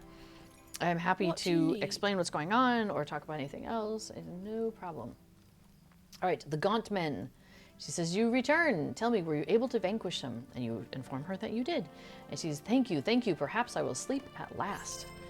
So they kind of had their claws into her, I think. All right, this guy says, I admit I did not expect you to return. This is the one that wanted to take out a bunch of whites. And so quickly, that is. Truly, our progress is blessed to have someone like you come along. I'm sensing sarcasm from this guy. Gerwin. You returned victorious. You returned victorious. Most excellent. I know these roads are no longer traveled as they once were, but perhaps we have saved some lives today, and I'm grateful we won't have to worry about having them at our backs, the robbers. Oh, hey, look at that. I finished 50 quests in Cardolan, woohoo, which completes 3 deeds in Cardolan. Awesome, let's take a look. Got points, got deeds of Cardolan. Oh, I got one of them, sorry. It starts deeds of Cardolan. So complete quests of Cardolan, just did that. We have to complete Explorer of Cardolan. There's a bunch of places we haven't actually seen. We've missed a few on the way, I think. And complete Slayer of Cardolan, which we're working on. We're getting close. We're not there yet. And if I complete that, I would get a steed, the Steed of Cardolan's Dawn. Okay, now I'm curious. Let's go to our collections panel, go to mounts. Steed of Cardolan's Dawn. Whoa, that's got some fun colors. That's very colorful. I like that. There's another one that reminds me of. Can't remember off the top of my head. Actually, let me see. Of the ones that I have, I wish there was a way to do this panel as if it was bigger thumbnails, like a bunch of those little things, but like that thumbnail, but smaller. So, Campbell Steven has a great question. Do I have to farm tin, or is it buyable? It is buyable. It is no longer farmable. So you just go to a supplier, and that's where you buy it. There's suppliers everywhere. Yeah, just anywhere where you do your fine crafting in Middle-earth, you'll find a supplier nearby.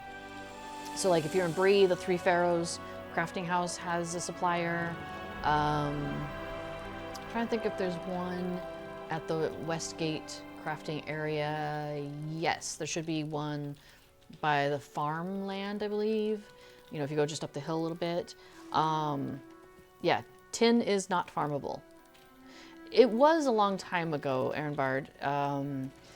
Before my time. Yeah, before my time. This is, and I started playing like 4 years ago. No, wait. 2019, yeah, 4 years ago. Oh, there's a crafting quest in Gondomon, says Campbell Steven, and it threw you off. Yeah, no, you just go buy it from the supplier. So, yeah. But it used to be something you had to go out into the world, and it was a drop off of the mining that you did, is my understanding. They don't do that anymore, so you are solid without that. I'm trying to see if there's even a supplier here. Stable master, healer. Looks like there's not a supplier here, but basically they have that same, you know, thing over their head like that, and it just says supplier. So yeah, just talk to one of those folks and they can hook you up. You'll need to farm the other stuff. So like if you need, oh, I don't have a good prospector. So if you need, like to make bronze ingots, you still have to farm the copper, but the tin you buy from the supplier. Same thing all the way along.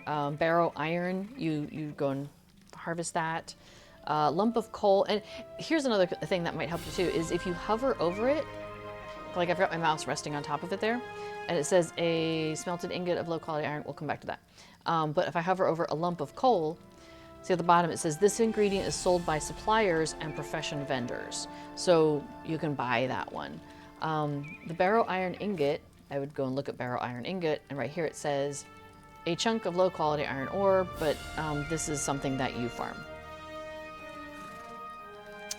Ginger says it alternated with the copper when the game first came out. Okay, good to know. Before it says, I think tier 2 through tier 5, so that would be, as we're looking at here, let me collapse these back up. Apprentice, journeyman, expert, artisan, and master. You have 2 types. So you have the jewelry one, and you have the metals and weapons version. So yes, as he was showing, so you've got like, let's see. So like in this case, yeah, I've got the barrow iron ingot that I can make out of chunks of barrow iron ore, or I could have silver ingots from which I have to use chunks of silver ore. Yeah, so he lists them out. So barrow iron is with silver, rich iron is in the same area as gold, dwarf iron is in the same area as platinum, and ancient iron is the same area as ancient silver. And then at tier 6, so the supreme, they just combined it and it's all Khazad. So Khazad Skarn. And you just use Khazad Skarn for everything. You can make bronze ingots, you can make steel ingots, you can make whatever. It's just all Khazad Skarn, so it's all one kind of node. Because, so for example, my mini radar here, you can see there's a node right over here. And you may have noticed that when we were here at this camp before, I went out and harvested this. So notice that it is barrow iron. So it could be barrow iron or it could be silver. So when I harvest this now I have emptied that node and it's going to refill at some point, right? Like, you know, MMO mechanics. I have made it empty, it will fill. And usually there's like an area in which it might show up. Now I see that they're being very kind with this one. And so there tends to be a node over there, I noticed, and there tends to be a node over here. And it seems like it's a pretty narrow area. Often you'll have nodes that have a little bit wider area. So it might be, instead of being like right there where it was, it might be anywhere in this area or even like a wider area. But it looks like because this is a newer space, that they're being kind to the players and stuff. So give it a little while and a node will pop up over here somewhere. A node will probably pop up over here somewhere because it doesn't seem like these two are shared. These are individual spots. And it could be barrow iron or silver. That's the problem.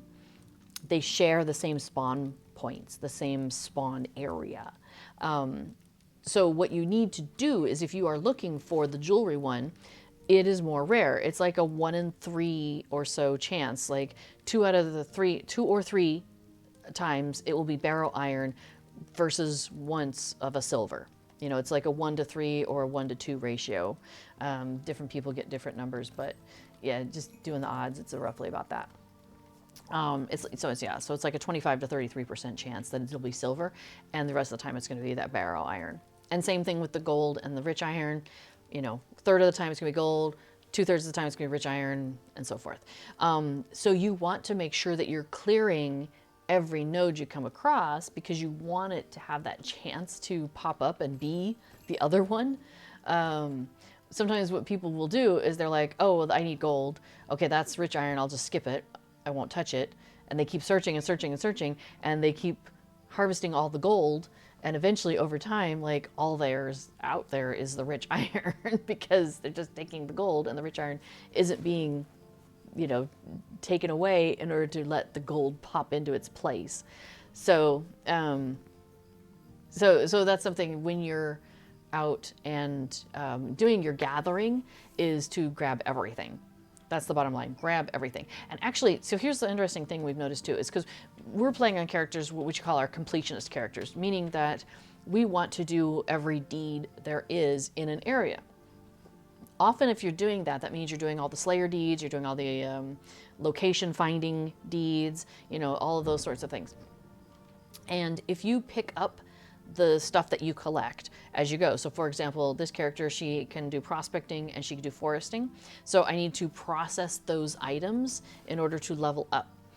If you collect every node as you're questing that you come across, you will most likely have enough to complete that full level for your character in their progression on their crafting. So that's really nice that there's enough out there that if you just keep going and going and going, that you'll get enough. And if you just collect it as you're going around, maybe it takes an extra couple seconds. And yes, of course, that adds up over time, but that saves you from later on, like going and making circles while you're waiting. Because like, notice these nodes still haven't refilled, or they have, and it's out of my mini radar area.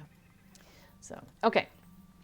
And yes, before it does point out, Kozlet Skarn, Kalinard Skarn, Riddermark Skarn, Yorlinga Skarn, Skarn.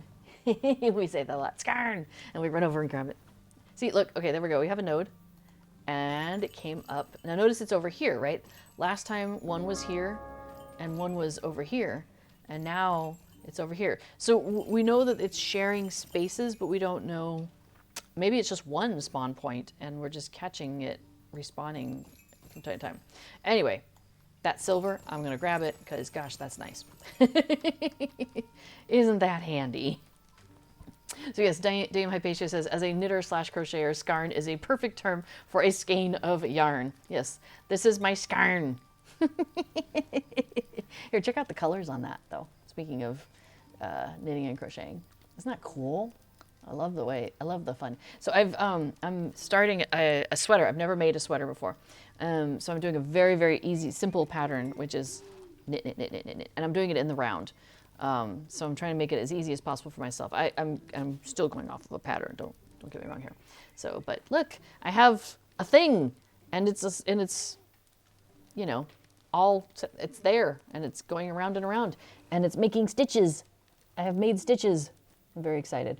I haven't done a lot of knitting, so I'm pretty stoked, and I'm also really happy to have a project where, even though I still count constantly as I'm going, but aside from that, it's pretty mindless. It's just like knit, okay, knit, knit, and it's great because I wanted something where I can just kind of keep going and not have to think about it, as I then often will do other projects, and I'm trying to see if I have one within hand's reach, but I have a tendency to do projects that require me to pay attention because I get bored otherwise, and so I'm like, you know, I need something that's, I was wanting something that I could just take with me anywhere I go, and yeah, and not have to think about it, but it was very portable. So yes, before says knitting in the round is super satisfying way to get a stockinette without pearls. Yes, well, we're getting into yarn talk here. I sure hope so says got to make a yarn shop and name all the skeins after different Lord of the Rings cards. Oh my gosh, that would be really cool. That would be so fun. Like, I have definitely considered getting into dyeing yarn because I just find it fascinating the colors you can come up with, and I would love to play around with something like that. But what I've discovered is watching people do this on videos, because, you know, it's a good idea to kind of have a handle on what it is you might be getting yourself into before you engage in a new hobby. And I realized that there's a lot of parts of the dyeing process, like all the dust that gets in the air, or how much water you go through, and all these various things that would not make me happy. And one of the things I've learned, that if you want to pursue a passion, like, there's going to be times when you love what you're doing, and there's going to be times when it's like a drudgery. You know, there's going to be there's going to be some harder days. Like if you're doing it as a living, for example, or you have made some sort of commitment based on this hobby that you love. And so what I discovered is, you really need to love something so much that you're willing to push through those rougher days to really be able to then continue to enjoy those joyful times. And I had a good look at the dyeing and decided that no, the parts that I would not enjoy, I would not enjoy so much that would not compensate for the cool part, which is I just want to look at this cool yarn, right? So, okay, so yes, yes, I sure hope so. I love that idea of making skeins that have like Lord of the Rings references, or Lord of the Rings Online references. That would be like so niche, but that'd be so cool. Like, you know, this is the, yeah, it would be like, let me pull it up. Like, you know, this is the bronze, or this is the copper ore skein. You know, this is the barrow iron. Yeah, this is the barrow iron. This is the silver, and they would have to go nicely together. Like, they would have to be a blend of colors that they would like really accent well together. Like, that'd be so cool. Dame Hypatia, yes, mindless working is great, perfect for watching gaming streams, just like this. I know, right? That's what I wanted. I wanted something because we're also still trying to learn Dutch as we live in the Netherlands, and there's TV shows and stuff we want to watch, and sometimes we can listen to them, but sometimes it's all subtitles. And as I point to the television that you can't see off screen. And so I want to have something that I can pay kind of attention to, but like have it like, you know, here's my knitting or crocheting, and here's the TV screen, here's my eye line. Like, so it's within my eyesight, and I can keep an eye on what I'm doing, but I can be paying attention to like what we're watching or listening to. So I am like excited about that idea. So yes, somebody asked, what is stockinette? Stockinette is where when you see something and you're like, oh, that's a knitted thing, and it's got the little V's. Yeah, like your socks. How it's got the little V's next to each other. That's stockinette. And, oh, that's funny. Which basically means that funky sweater that you don't like is right over there. So if you do the V's on one side, and then a lot of times you're making something, like say a blanket. So you're making a blanket. So you've got your chevrons, and you do that on one side, and then so this is like, see how there's like the little V's, the little chevrons all the way through here. You get that by knitting across, but most things aren't made around and around and around necessarily. Like if you're making a blanket, you go to the end and you turn it around and then you come back. Well, if you come back and just do the same thing, the back of it basically looks like this, where it's little bumpies. So notice we don't have chevrons here, we have bumps. The bumps are what's called the purl stitch. And I mean, basically, it's the opposite side of it. So what you want to do is, if you want all the sides to be flat and have those cool chevrons, you have to basically do knit on one direction, but then when you turn it over, you want the bumpies here, and so you purl that side, and then you turn it back around, and you do the knit again, the flat stuff, and then you turn it around, and you purl. Yeah, so knit, all right, just like Megan says, you knit the knits, and you purl the purls. If you don't do that, you get, you get a bumpy, well, you get, before he's trying to do hand motions over here. I can't relate it. Okay, so stockinette, where you've made the V's on the V side and the bumps on the bump side. But if you just did V's on this side, but then you did V's on this side also, you'd end up with, instead of it being flat, you'd end up with it kind of like half bumpy. Like it'd be bumpy on both sides, but not like the purl bumpy, but a different bump. It's kind of like a bump. Yeah, it's kind of like the purl bumpy. Yes, Megan. So, and y'all are gonna be hilarious, laugh at this. So this is a sweater, because I needed a sweater, and we had just gotten here, and I don't know how to knit. So we got here, and I got this sweater, and I love this sweater. It's chunky, it's very comfortable. It's like I can throw it on top of anything, but it's done so that the purl is the outside and the knit is the inside. And before, being a knitter, it drives him nuts. He's like, so I call it that sweater he hates. I'll just set it there in case the cat comes, because the cat finds it comfortable to lean against. So there we go. So let's see, we're back to, Dame Hypatia replied to, I sure hope so, with a range die a range of yarns in different colors for the different ores and metals. I think that'd be so cool. And yes, I sure hope so. I have definitely, as you have mentioned, you would love to learn to spin and dye yarn. I have actually thought about the spinning also, because I do find like getting from here to here to here to here, like the whole chain of things appeals to me.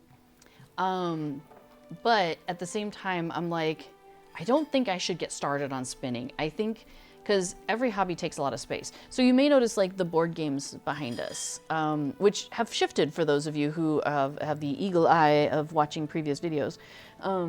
We've just basically rearranged the shelves. So the shelves, the big shelf that's on that end was over here where the cat tower now is, and the cat tower was over there in that corner. So it just kind of like did a little bit of switcheroo, because basically the sun comes from over here, and it was getting closer and closer and closer to the board games, and it was starting to hit some of the board games, and I don't want the board games to get sun bleached. So there's that. So every hobby takes space basically in my world.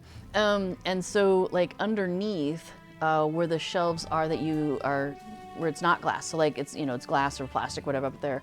But down here that's all full of yarn. And then the big item next to it, the bottom space, that's all full of yarn. Like actual, like yarn already made. Like I'm not spinning it, like it's not wool, it's yarn. So I think I do not want to add spinning to my world at this point. And yes, Dame Hypatia says start and try dyeing with Kool-Aid. I get that, and that's a cool idea. There's only two issues I have with that. One, they don't have Kool-Aid in Europe, I don't think, so I don't know what, and I don't know what's the equivalent, so I'd have to learn that, but I mean, that's like a small issue. I'm sure they have something like Kool-Aid around here. The second issue, though, is I would want something that's like dyed, like not gonna undye itself. Like I don't want it to come out in the wash. I don't want it to come out onto other things. And my understanding is Kool-Aid would come out, so I wouldn't want to dye with Kool-Aid and think it would be like a permanent thing, because I know it wouldn't. Now, one thing that has crossed my mind and is still back there in the back of my mind as a thought is a lot of like things that people used to dye with, like, you know, shells and beets and carrots, you know, things like that that exist and are just around.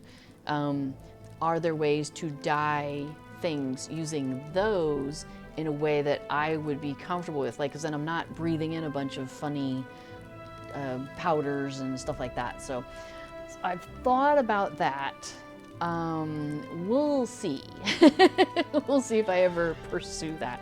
What's most likely is if I find somebody, you know, here in the Netherlands who does that, and I can like take a class from them or something like, or do an apprenticeship, like somebody who's already doing it, has all the infrastructure already in place, and I can just kind of enjoy some of the hard work they've already put of everything in place, but then provide some labor of some sort.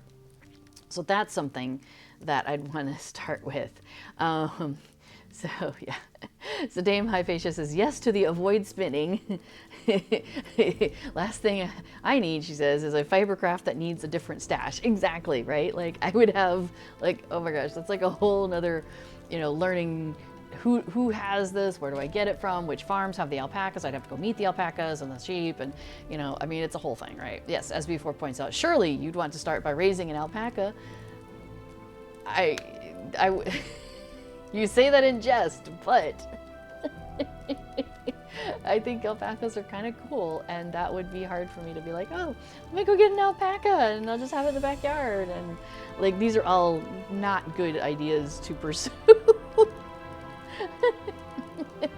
So yeah, we'll see where life takes me, and if I ever end up in a position where I've made friends with an alpaca farmer or a yarn dyer or, you know, something of those things, that would be very cool. I would welcome that into my life, but I think adding that infrastructure into my space is not a good choice, and so therefore I have not done that up to this point.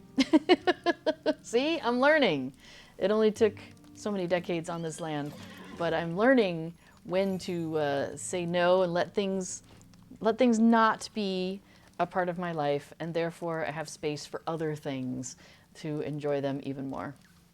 That's kind of what I'm at. Like, it's taken me a while to get there, but I'm like, take the board games. We used to have, I don't know, like 500, 700 games, something like that. And we moved internationally. So when you make that kind of a move, you have to make some decisions about the cost of shipping things.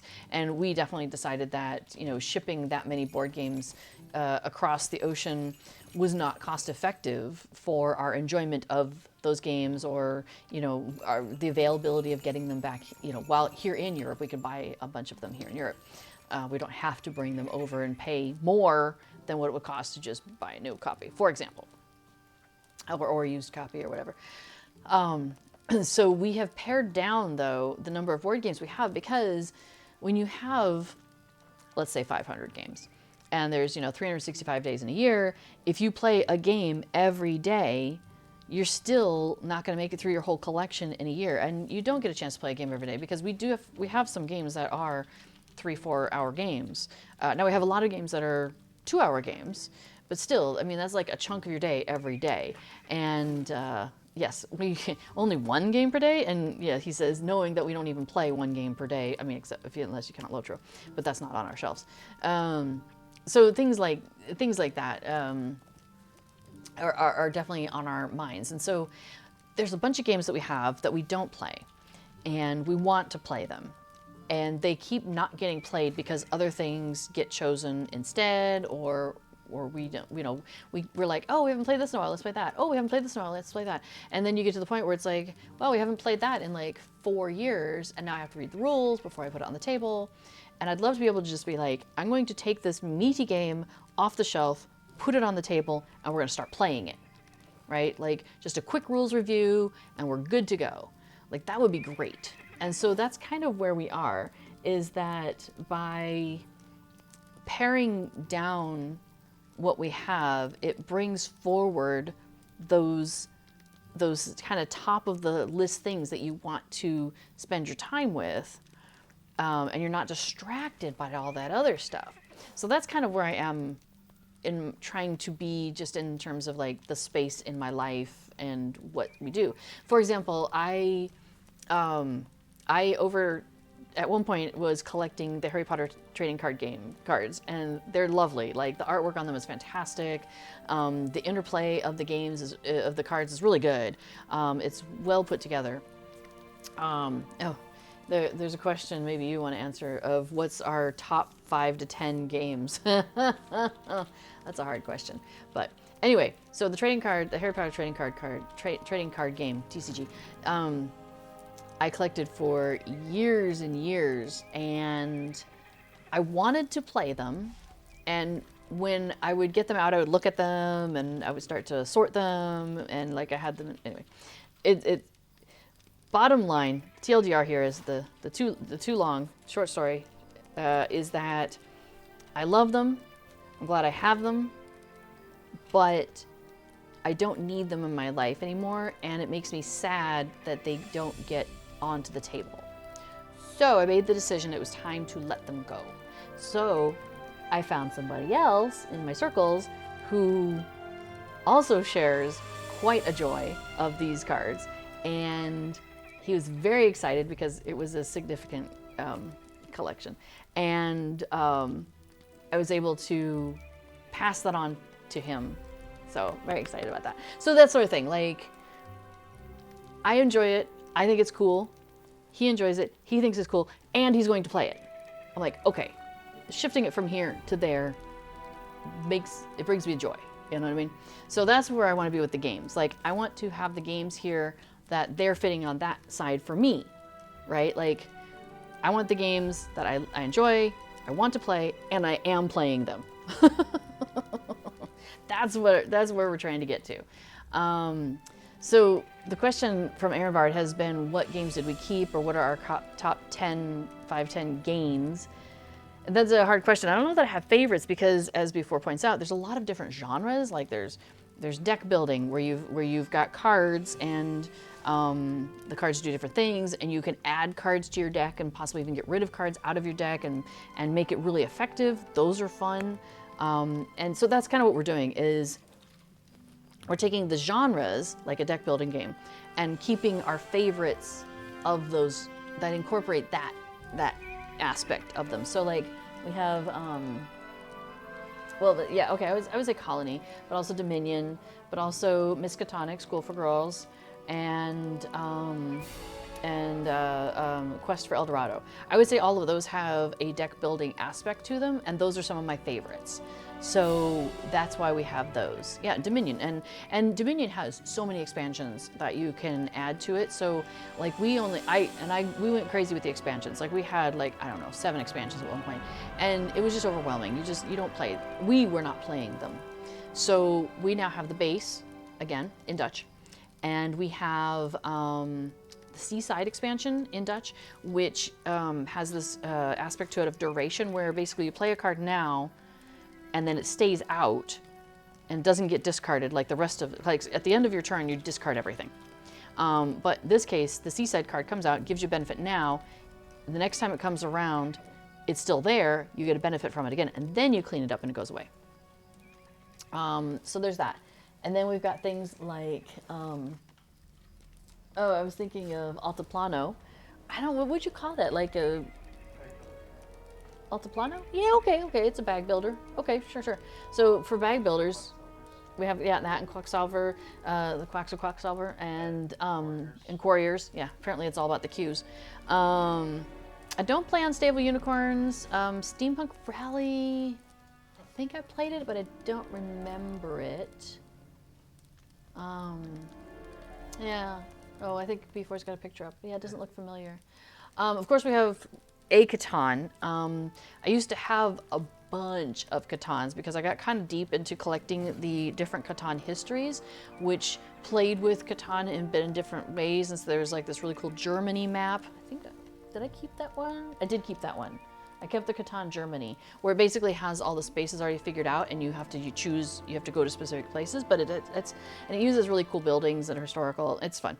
I like that one. And then I also have, there's a Trails to Rails, which takes you across America, and as you're going, you are removing pieces from the board because you need the resources over there. So roles that used to be good for you over here have moved and are gone, and that one's a really interesting thing. One of my favorite parts of that one, though, is when somebody rolls and you don't get a resource, you get a coin instead, and on your turn you can turn in 2 coins for a resource of your choice, which is nice because there's so many times when you just don't get anything on rolls, and it's really frustrating.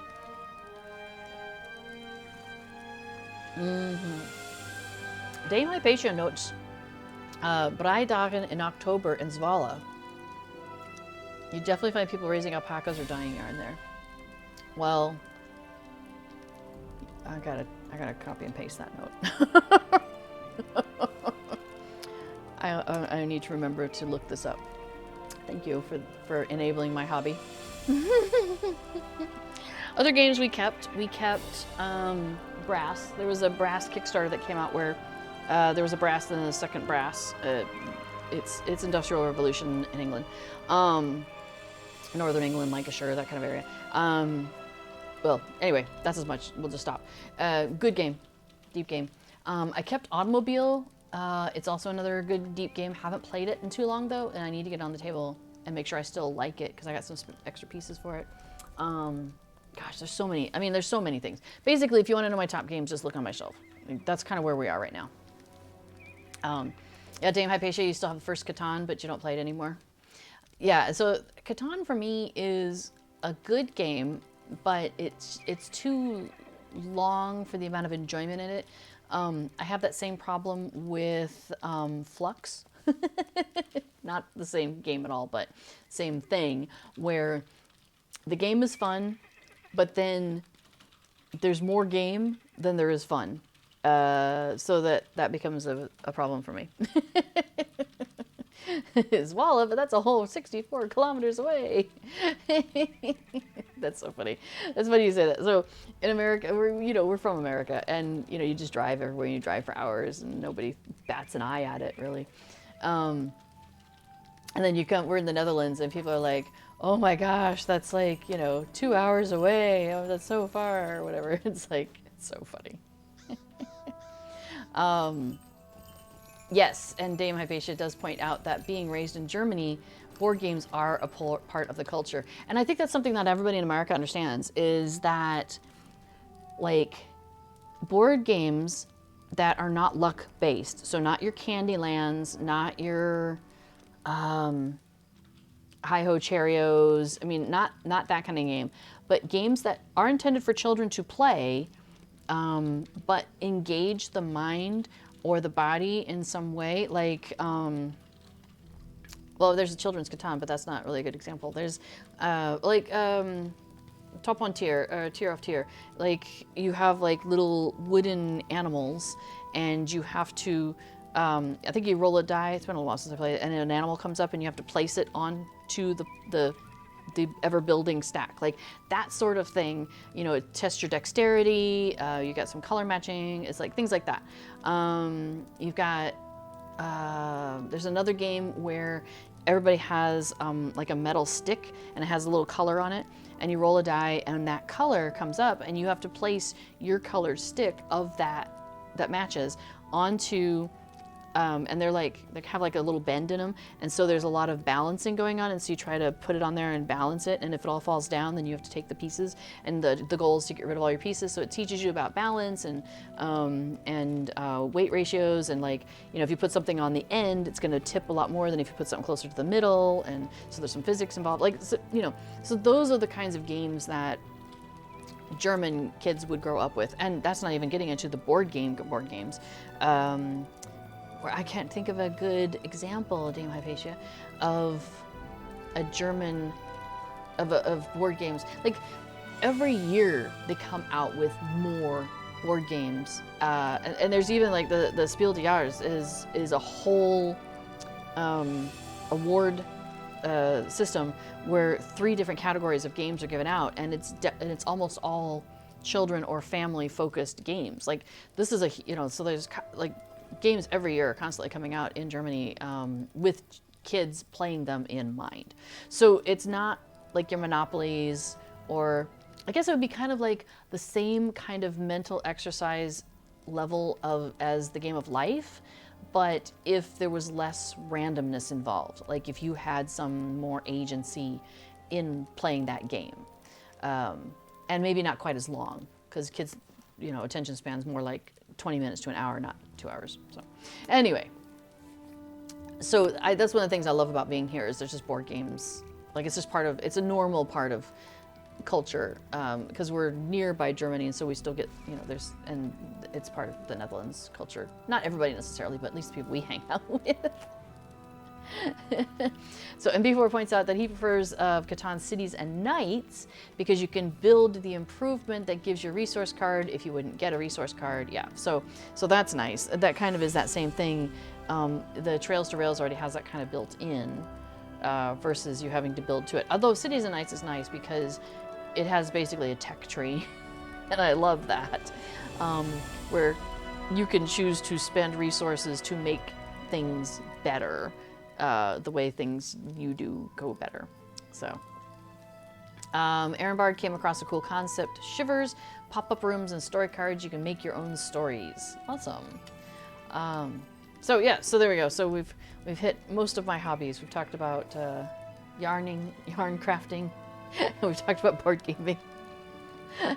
and board gaming is a term that encompasses games that even don't have a board, like things that are strategy based generally are also falling into that. So your different card based games still are they're still considered board games, or in the board game genre. So so if I mention card game things or things that are focused on cards, they're still considered in the board game arena. All right, let me turn in. I have a couple of things to turn into this lady here, to Hafren.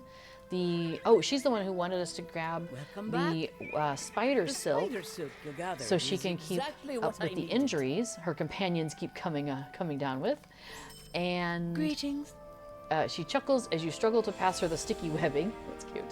And the standing stones, we got the lichen. And she says, you have helped to save the lives of my companions and lengthened the lives of the stones as well, because the lichen was chewing through the stones. So awesome. Okay, so we got that sorted out.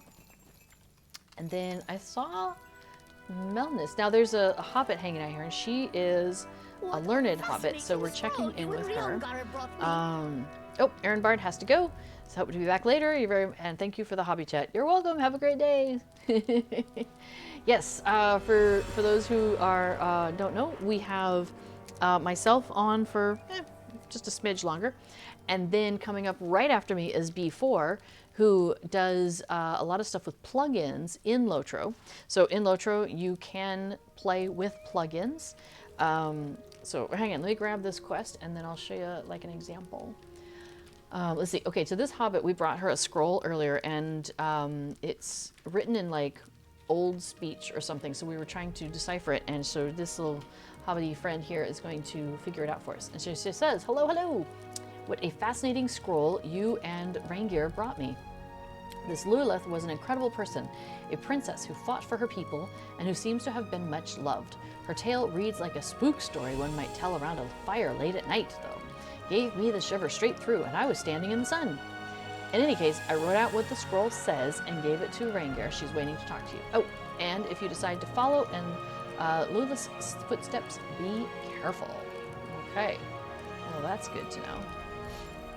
Okay, so what was I going to mention? Oh, so plugins. So in Lotro, you have this thing called the plugin manager, and you can add plugins to your game to adapt various things. So for example, I have alt inventory, I have a deed tracker, I have Titan bar, I have a bunch of things on here. You may notice that all the little bits and bobs down here, I've got like, you know, some green leaves and little hobbit door and stuff like that. That's not normally what it looks like. Normally it's kind of a blue slate of and more simple than that. Like if I hover over the Lotro store, it's like a handful of barrels sitting there. Normally it's a big Lotro point coin sitting there. So that's a plugin. Well, that's actually a UI skin that I also did to manipulate the way my stuff looks. But then, okay, so plugin up at the top, I have Titan bar. That's this big, it goes all the way across. And so you notice as I'm going across, things are kind of popping up there. Those are all from the Titan bar. These are things that I have chosen to be on that bar. And I've been able to, you know, modify them to be how I want them to be. So for example, like I can see how full are my bags, and I can choose to have it show used over free, like, you know, have it show my used spots or my free slots, show the total of spots, you know, that sort of thing. So I have some choices I can make in what it does and what it says up there. Down here, I have another plugin called Buff Monitor, where I can say, okay, I want it to track when I have a honey cake. So there we go. So I'm taking a honey cake right now, and right there, see it shows up. Now it's in blue there, and there's words right there. It says Bjorn's original honey cake, and it tells me that, it tells me how long it has left on it. So it's like counting down, you know, 4 minutes and 58 seconds and all that.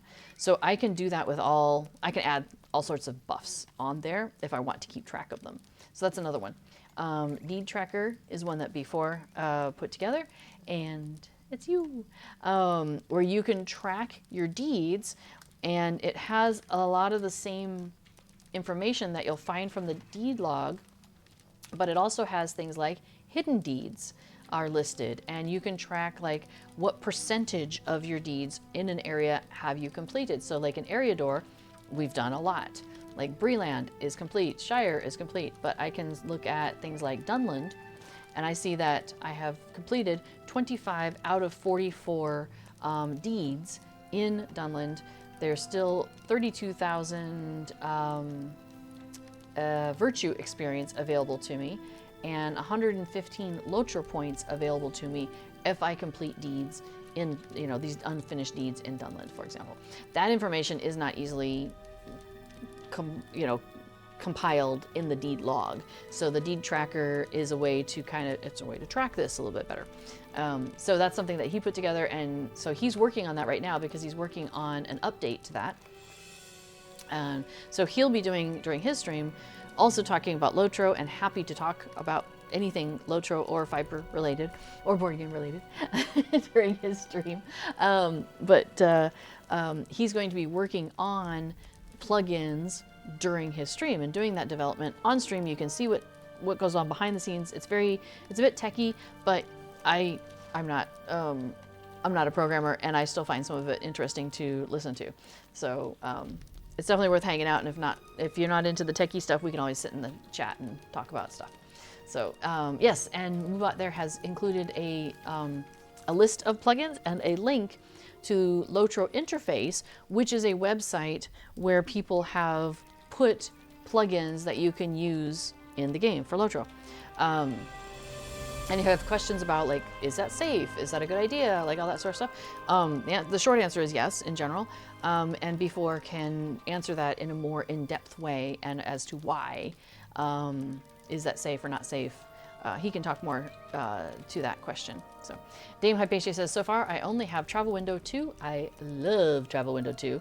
That's this little suitcase I have down here. And when you click on it, it brings up this travel window, a window of all my travel spots.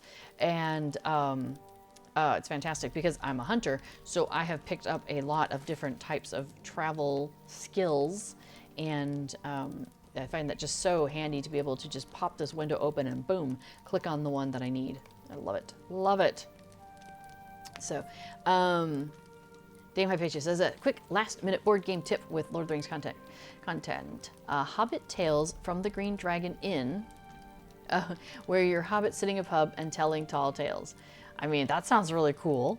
Now we have, what's it called? I can't remember the name of it. Lord of the Rings. Not the Adventure Continues. It's the one on the top there next to the wheat. You probably can't see it. It's probably too far away in the image, but it's a Lord of the Rings board game, but it does have some. You do have to connect with an electronic thing, and put an app on your phone or your tablet or whatever, and you tell it how many players and stuff like that, and it tells you like what cards to put out, and it manages the adventure part for you, and then you as the character are adventuring through. And it's really interesting, and it's another one that I want to play more often, and I haven't, and so that's I'm very very excited about that. So. It's a very fast storytelling game from the people that made the One Ring pen and paper game. Oh, interesting. I may have to, to look into that. I definitely have done pen and paper gaming as well in my life. I know you're shocked.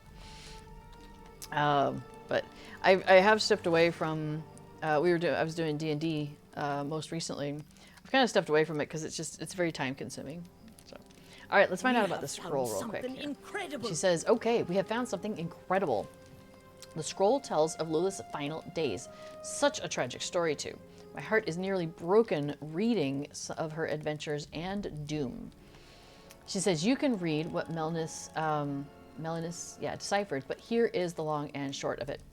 Lilith and her family were fighting against risen spirits, too, just as I had expected. Sadly, she lost her son and her husband to the horrors that rose up across Cardolan. She went to the forest nearby to seek guidance from an old woman who lived among the trees. I don't know what guidance she got because she vanished soon afterward. However, her people revered her as a hero because whatever happened to her, the spirits went back to their graves and troubled Cardolan no more. So go on ahead and read the deciphered scroll for yourself if you like, and then we shall speak of what I think must be done next. So I think this is a great breaking point. So, what's that? Okay, all right. I guess I will read the deciphered scroll, and then we will break. Oh, because it's right here on the table. Okay, sure. I don't know, I feel like this is going to be sad. Although, does it mean that she went and met Tom Bombadil instead? Oh, maybe she met Goldberry, who then introduced her to Tom Bombadil, who told the barrow spirits to go back to their barrows. See, that could be a thing.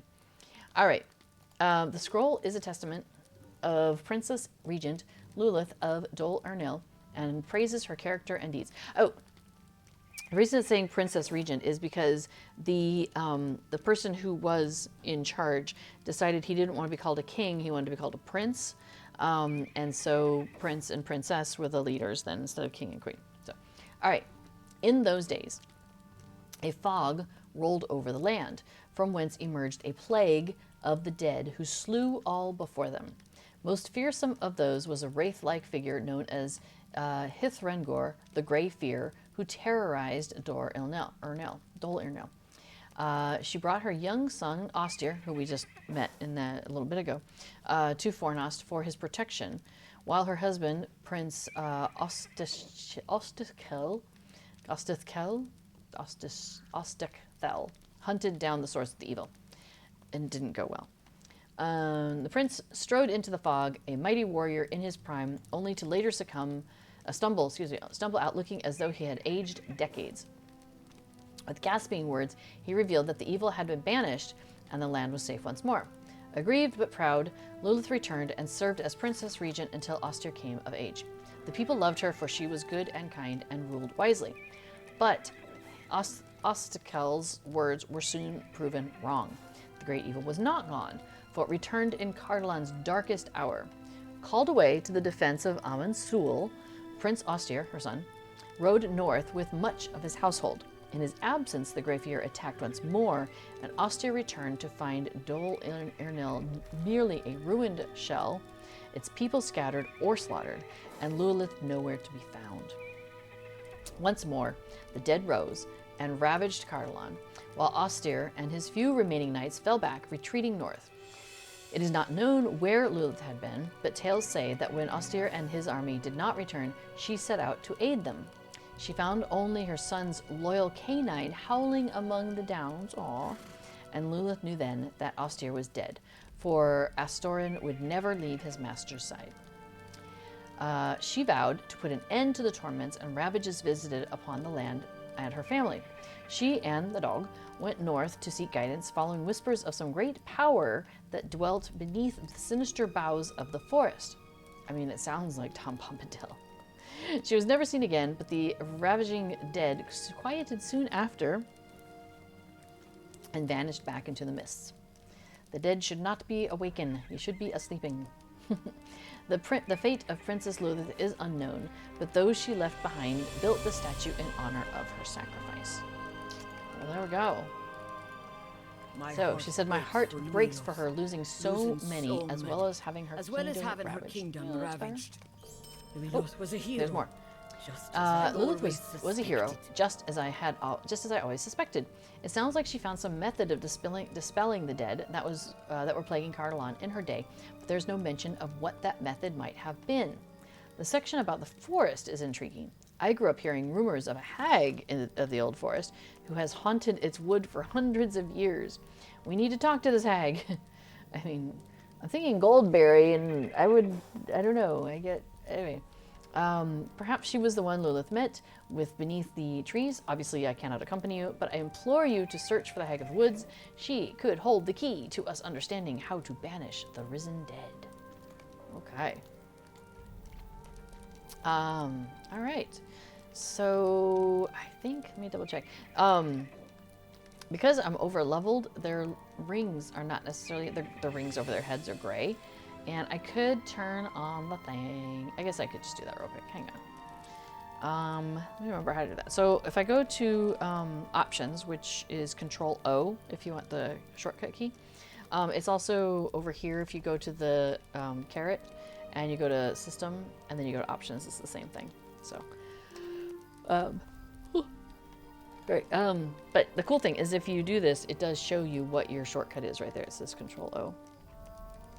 Okay, so if I go there and then I go to, what's it called? Something about rings. And so if I type in, like if I just do it in the search bar, something to do with rings, I've got advanced graphics. It's not those. Or social options. Okay, it's not that. So it's not ring, it's, oh, maybe it's quest. So here, you see how they grade out the ones that don't have what I'm looking for, but these are. So UI settings, overhead quest, automatically add deeds, no. It's something like, oh, here it is. Show trivial quest icons in radar. Well, that's what I want. Okay, I already had it on. So basically what it should be doing, and maybe because I'm standing on top of them sometimes. It should be in my mini radar up top showing me the ring as golden, even if it's gray when I'm standing straight in front of them. And the only ring I'm seeing is this one over here, which is the Delvings guy. So when they opened up Cardolan and Swanfleet, so these two areas down here at the bottom there, they included a new mission, basically, type of thing that you can go and do. Missions being also kind of like skirmishes, so that you basically go somewhere and you go and you fight some stuff, and then at the end you're victorious, hopefully, and then you leave and you get some goodies from that, okay? That's basically what missions and skirmishes and all these things are. And they have different themes often. So these missions that they added here, they're called delvings. And these delvings, you start off with a delving stone. Let me see, I've got them in my share, and they're my storage, hang on, my vault. So you go and you stick in, let's see, I think the delving, that's 4, it's 2. So which one's the first one? Zircon? Zircon. So, for example, I would have this delving zircon. Oh. Let me pull that back up. My inventory is a little bit of a mess, isn't it? So I would go into the delving, and it's basically like, hey, there's evil around here, and there's the stone that seems to be somehow connected to that evil. So maybe we can like activate the stone, find the evil stuff, eradicate the evil stuff, and things are better. So what you do is when you go into the delving, the first thing you do is almost right in front of you is this delving stone, and you take a gem. So in this case, it would be like a zircon, this delving zircon, and you like stick it in the stone. There's like a crevice, and you stick it in the crevice, and that seems to then kind of amplify what's going on, so you can find it and eradicate it. What they've done then, in order to let people have more and difficult challenges, is there's these different tiers of these delving gems. So like zircon makes the delving a difficulty level 1. Once you finish that delving, let's say you're victorious, right? You complete the delving. There's an objective of some sort, like, you know, find and defeat 10 of the whites in this delving. And you do that, you're victorious, hooray. I think somebody comes at the end to kind of escort you back out. And if you are successful, then they give you, as part of your parting gifts for being successful, the next level of the delving stone. So that's why I have all of these here, because I have levels 1 through 9, I guess it is. So when I finished the zircon, the level 1, they gave me the level 2, which is that the amethyst? No, that's not the amethyst for sure. The agate, yeah. So they gave me a delving agate. So then I can go in the next time, and I'm like, poof, and I push in the delving agate instead into the stone. Well, now everything is a level 2 difficulty, so it's a little harder than it was the first time, right? And then you can just keep going with that. So that's how I have all of these, is because we did delvings one after the next, after the next, after the next, and I kept getting like the next one given to me. So that was neat. But they definitely get harder and harder and harder as you go. And once you get to like delving level 7, it's getting really hard up there. So we got through 7 and 8 and I think 9. But that was as far as we got. So that's why I'm not paying attention to this ring here, because there's 4 different missions that I could go do with the delving stone thing, and these are connected to what's happening in the area. So like there's a plague you got to deal with. There's brigands in the area. There's a haunting at Dol Ernil. We were just hanging out. And then there's a stirring of spirits. All these spirits are coming out. So in all of these, yeah, it's related to what's happening in this area. There's also delvings were added in Surlock Farm, I think. There's some delvings there, yeah. And they're related then to the area over here. And then Swanfleet has one at Langaran, and I thought there was another one. Is there one at Mossward maybe? There might be another one. So, yeah, Egg Arthur says, in practical terms, so stepping outside of the story perhaps and looking at it from the MMO practicality parts of it, because that's one of the things that as a company, SSG, the people who make this game, have that always that balance that they have to come up with between, yes, we're hanging out in Middle Earth and we're playing hobbits, we're playing elves, whatever we're doing, and running around and doing things, and really enjoying being immersed in that Middle Earth side of things, versus making it a fun game to play.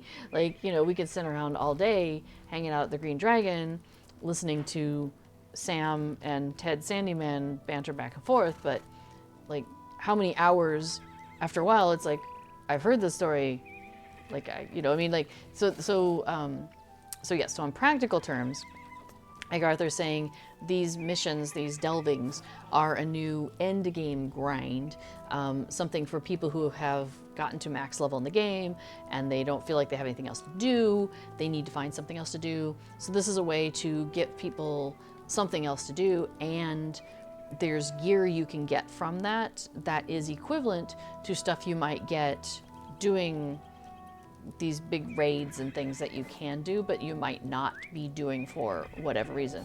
One of them being maybe you don't want to do those, or they're just a little bit beyond you, or you can't find a group to do them with, or whatever reasons you might be. Like, I don't do end game raiding, even on the servers where I have characters that could go to the end game. I don't have any characters that are currently 140. We got to 130 when the cap was 130, but then the cap moved to 140, and so they're in the 130s. But even if I got my characters to 140, I probably wouldn't be doing end game raiding, because it's solving a puzzle over a long period of time, and it's about, like, showing your prowess and being able to, like, be like, yes, I'm the best at this, I'm really good at this, whatever. And that's not really where my interest is. My interest is more in the social things in the game, or the storylines in the game, the landscapes. Like, I just think this is gorgeous. So the raiding doesn't necessarily take me into that same headspace. So it's not something that I really engage with. But if I'm finding that, like, wow, my armor is, like, I have the opportunity to get really cool armor, well, maybe that's something that's worth it to me through doing these missions, which I enjoy doing missions, and I like missions and skirmishes and that sort of thing. So it's a way to open up some of that gear to people like myself. And Arthur also points out that they're soon going to extend to 12 tiers. Currently, what is there, like 9 or 10? 10. Okay, so they're going to add 2 more tiers, and they're going to add this delving system to school at Thamir Dan, I think it is, and library. It's also library at Thamir Dan. So two other instances that already exist in the game. So now the question then, Egarthur, is what if you just want to do school or library, but you don't want to do the delving thing? You don't slot your stone? You just skip the stone part. Oh, okay. They're reducing the number of gems to just 4. Well, that's interesting. You just don't interact with the stone if you don't want to do the thing. Okay, all right. I didn't even know that was an option. So that's funny. Oh, interesting. I haven't read the notes. So there's information out there. They're doing some testing on the testing server, and when they do testing on the testing server, they usually put notes in the forum about what's going on in the testing server, and I have been not reading the notes this time. I haven't gotten around to it yet. So I'm glad Arthur's here to kind of keep up on everything. So apparently going forward, after, I'm guessing, update 35, which is the next update that's coming sometime in March, most likely, there will be only 4 delving gems, he says. Zircon, which will cover tiers 1 through 3, Garnet, which will cover tiers 4 through 6, Emerald, which will cover tiers 7 through 9, and Amethyst, which will cover 10, 11, and 12. So, oops, that's not what I wanted to go to. So what happens then to all these other ones? The aquamarine, the beryl, bloodstone. I wonder what's gonna happen. That'll be nice though, because my inventory was getting a little crazy. And the funny thing is, if you fail a tier, you get a cracked version. So I'd go and fix the cracked version, but then something happened, which basically I started basically doubling up, and so I had two of, and so I'm like, oh my gosh, this is getting out of hand. So, before it says, did they say what they're doing with all the deeds? Oh, not removing tiers of stones. Okay, cool. They're not doing away with the cracked, they're doing away with the cracked thing. Oh, nice. Oh, this sounds great. I'm glad they're streamlining it a little bit. I mean, it's a cool idea, and I'm definitely glad that they've chosen to do this whole delving thing where you can adjust the difficulty to whatever makes you happy. But I'm glad they're streamlining it a little bit as well, because I think it was I don't want to say overly complicated, and I don't want to say more complicated than it needed to be, because I think what they did was what they needed to do in order to provide the experience of gaining more agency and to make things more difficult for yourself if you wanted that, and then having commensurate rewards to go with that. But I think there was something about it that tweaking it is the right move. So I'm glad that they're doing that. That's awesome. Yay, thanks for the awesome information there. We've also keep missing Court of the Rings, and so I haven't been as up to date with all the updates that he might be providing too. So, all right, well, I am going to wrap it up here. So, but definitely we can keep this conversation going, because B4 is going to be on next, and he'll be doing some plugin development here on his stream called Pluggin' Along. So definitely stick around for that. I'm gonna go get some dinner, and then I'll be back in the chat. So feel free to stick around if you want to talk about yarn, board games, delving stones, any of the things that we've talked about today, as well as Lord of the Rings Online, like this lovely game that we are enjoying as well. All right, thank you everybody for coming along. I will be back next week, as always. I'm here on Tuesdays at 11:30 Eastern US time, server time in the game. And running around Middle Earth, we should be coming along to the Spring Festival is coming up in March. Very excited about that. So let's see, Spring Festival is coming March 9th. So what's today, like the 28th? So one more week of streaming outside of festival, and then we will have 3 weeks, I'm guessing, of back-to-back festival time. So yay for that. That's exciting. Very happy about that. Looking forward to Spring Festival. All right. Thank you everybody for coming along. I really have enjoyed today, and I love all the chat we had. So, and you know, talking about yarn and stuff always gets me happy as well. Let's just talk about all my favorite things. Yay. All right. Have a great day, everybody. And as always, stay connected to that Hobbit side of your heart. All right. Bye-bye, everybody.